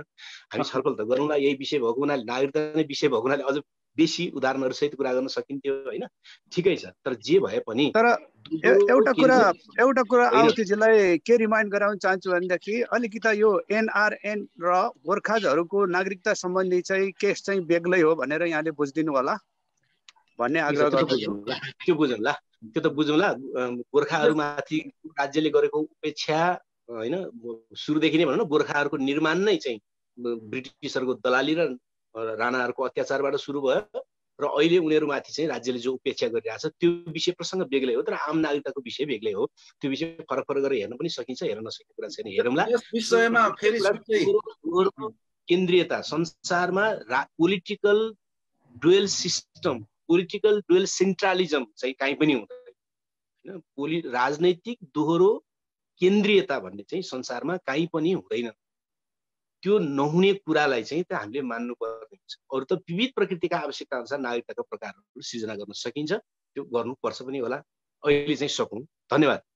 हुन्छ, यस विषयमा फेरि पनि राखिन्छ, आवती दाइलाई नै बोलाएर या अरू उहाँसँगै अरू काउन्टर ब्यालेन्स गराउनलाई बहसको लागि। अनि हाम्रो थर्क दाजु सुरेन्द्र नेपाल दाई हजुरहरूलाई फेरि डाकौँला। यो आवतीज्यूलाई बोलाएको प्रथम पटक हो, तर अन्तिम पटक पक्कै होइन।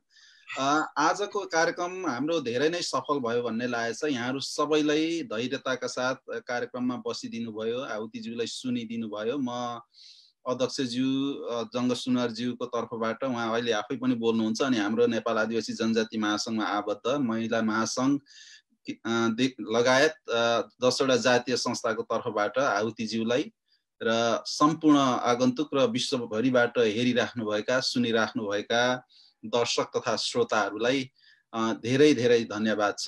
र समय र आफ्नो प्रस्तुतिको लागि पनि आवतीज्यूलाई धेरै धेरै धन्यवाद छ। र म नेपाल आदिवासी जनजाति महासङ्घ युकेको महासचिव खुसी लिम्बू यहाँ यो कार्यक्रम सञ्चालनको दौरानमा केही भुलचुकहरू भएको भए अज्ञानी सम्झेर माफी दिनुहोला भन्दै आजको कार्यक्रम समापन गर्नको लागि र चाँडै भेटौँ भन्ने यो अर्को मोर प्रोबाब्ली हामी 2 या 3 हप्ताभित्रमा एउटा अर्को श्रृङ्खला लिएर नेफिन युके फेरि प्रस्तुत हुनेछ। त्यसो भन्दै म अध्यक्षज्यूलाई आजको कार्यक्रम छोटकरीमै टुङ्गाइदिनु होला भनेर म श्री जङ्ग सुनारज्यूलाई यो समय दिँदै म यहाँहरूबाट बिदा हुन चाहन्छु। धन्यवाद। धन्यवाद महासचिवज्यू। सर्वप्रथम आजको हाम्रो प्रमुख वक्ता समाजशास्त्री, साहित्यकार, राजनीतिक विश्लेषक, उहाँ मल्टी ट्यालेन्ट भन्छु म।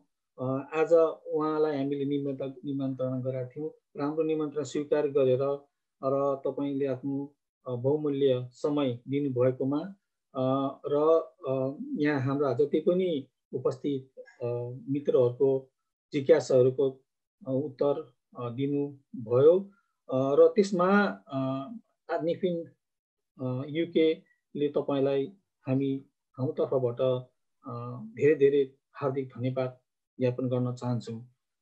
र त्यस्तै जति पनि युकेका स्थित युके स्थित सबै जातीय सङ्गठनहरू, त्यसमा हाम्रो अन्तर्राष्ट्रिय क्षेत्रबाट पनि नेफिनका प्रतिनिधिज्यूहरू, अध्यक्षज्यूहरू र त्यो प्रकारले यहाँ राजनीतिक सङ्गठनका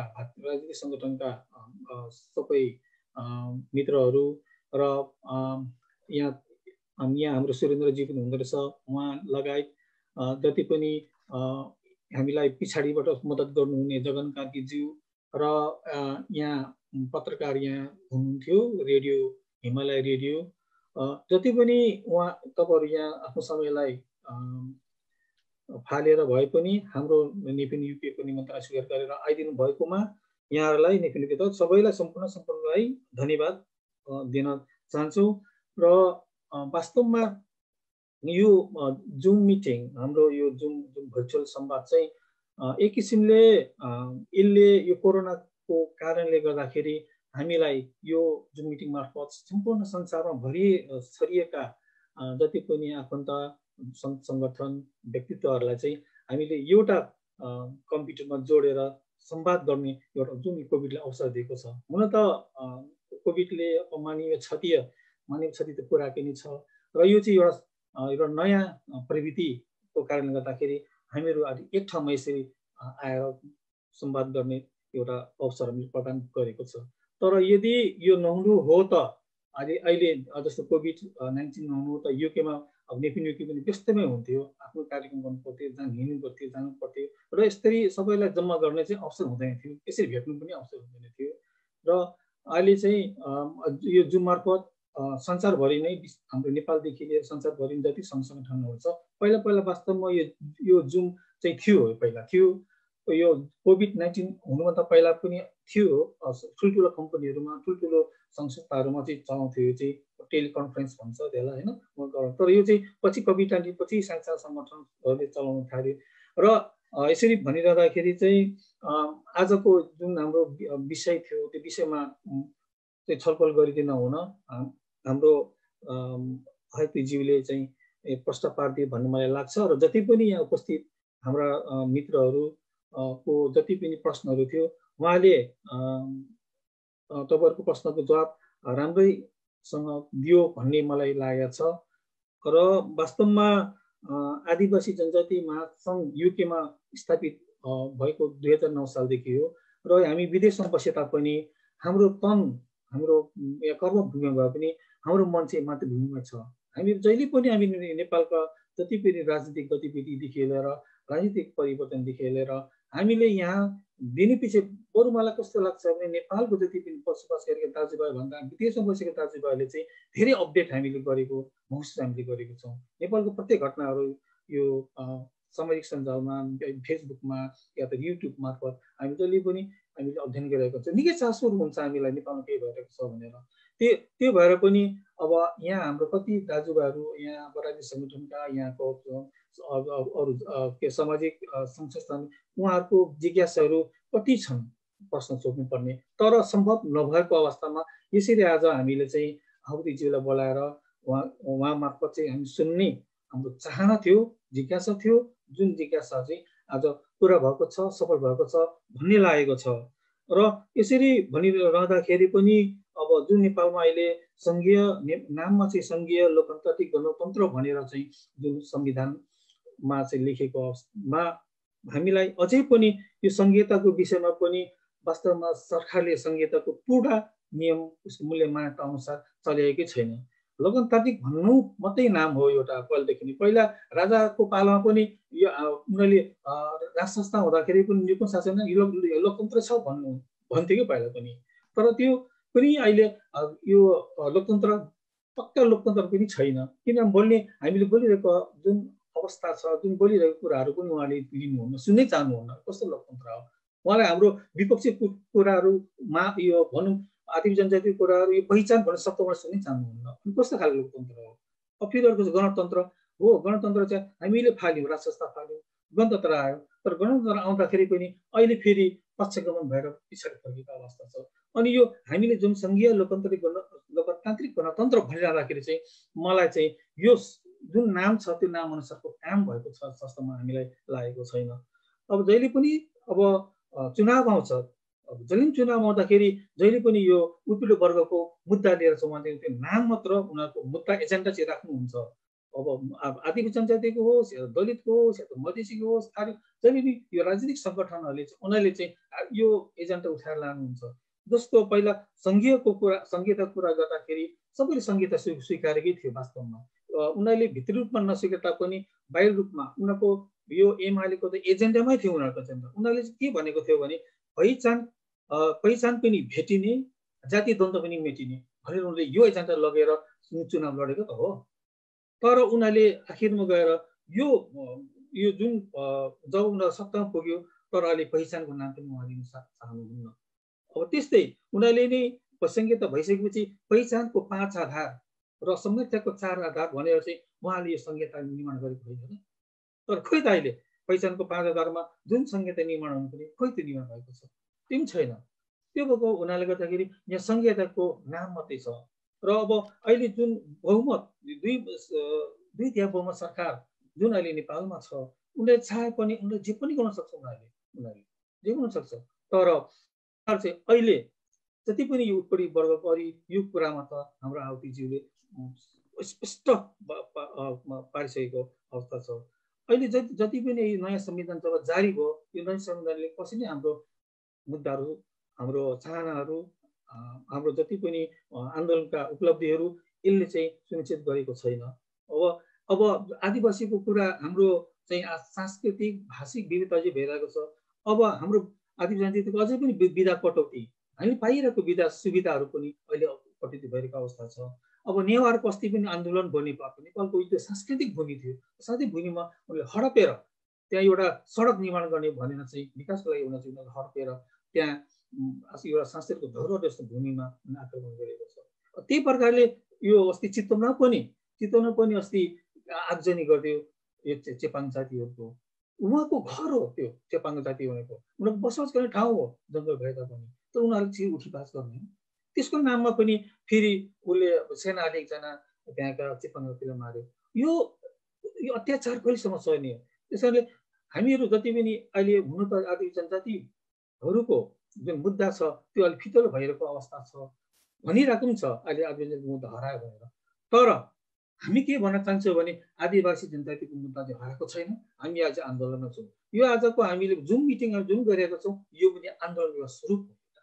हामीले जुन बोलिरहेको छौँ, हामीले फेसबुकको मात्रामा लेखेर हुन्छौँ या त कुनै हामीले कार्यक्रम गरेको हुन्छौँ, त्यो सबै एउटा असन्तुष्ट पक्षबाट हामी आदिवासी जनजाति होस् या थारू मधेसीबाट एउटा आन्दोलन चाहिँ जारी भइरहेको अवस्था छ। यो फितल भएको छैन।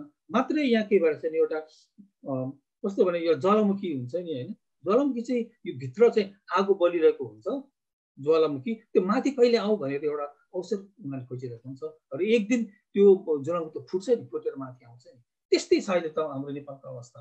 त्यही भएर अब यो एक दिन यो असन्तुष्टिहरू यो ज्वालामुखी चाहिँ फुट्छ नै भन्ने हामीले लागेको छ।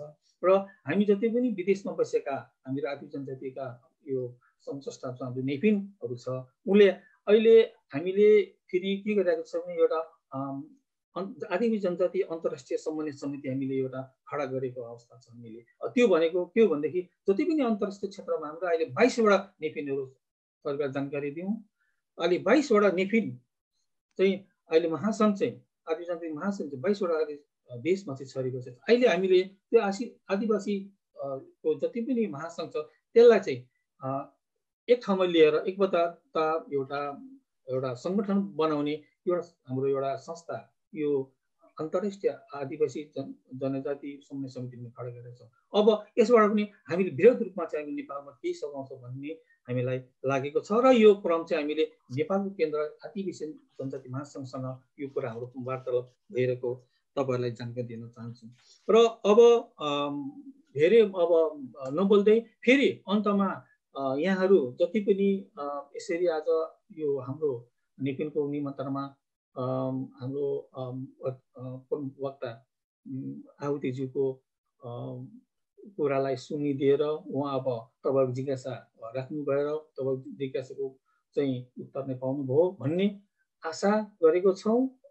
र यस्तै कति कुराहरू अझै पनि हामीहरू यो नेफिनबाट पनि अघि यो के अरे नागरिकताको मुद्दाहरू छ, गोर्खा र एरानु एक हो कि होइन भने यसमा पनि हामीले एउटा सोच बनाएका छौँ। यो विषयमा पनि छलफल गर्ने एउटा विषय हो र पछि भविष्यमा यो यस्तै कुराहरू पनि हामीले राख्नेछौँ भन्दै फेरि अन्तमा यहाँहरूले यसरी आइदिएर नेफिनिको निमन्त्रण स्वीकार गरेर तपाईँहरू उपस्थित भइदिनु भएको खण्डमा यहाँहरूलाई सबैलाई हार्दिक धन्यवाद साथै मेरो यो आफ्नो छोटो भनाइ यही अन्त गर्छु र आजको यो जुम सभा चाहिँ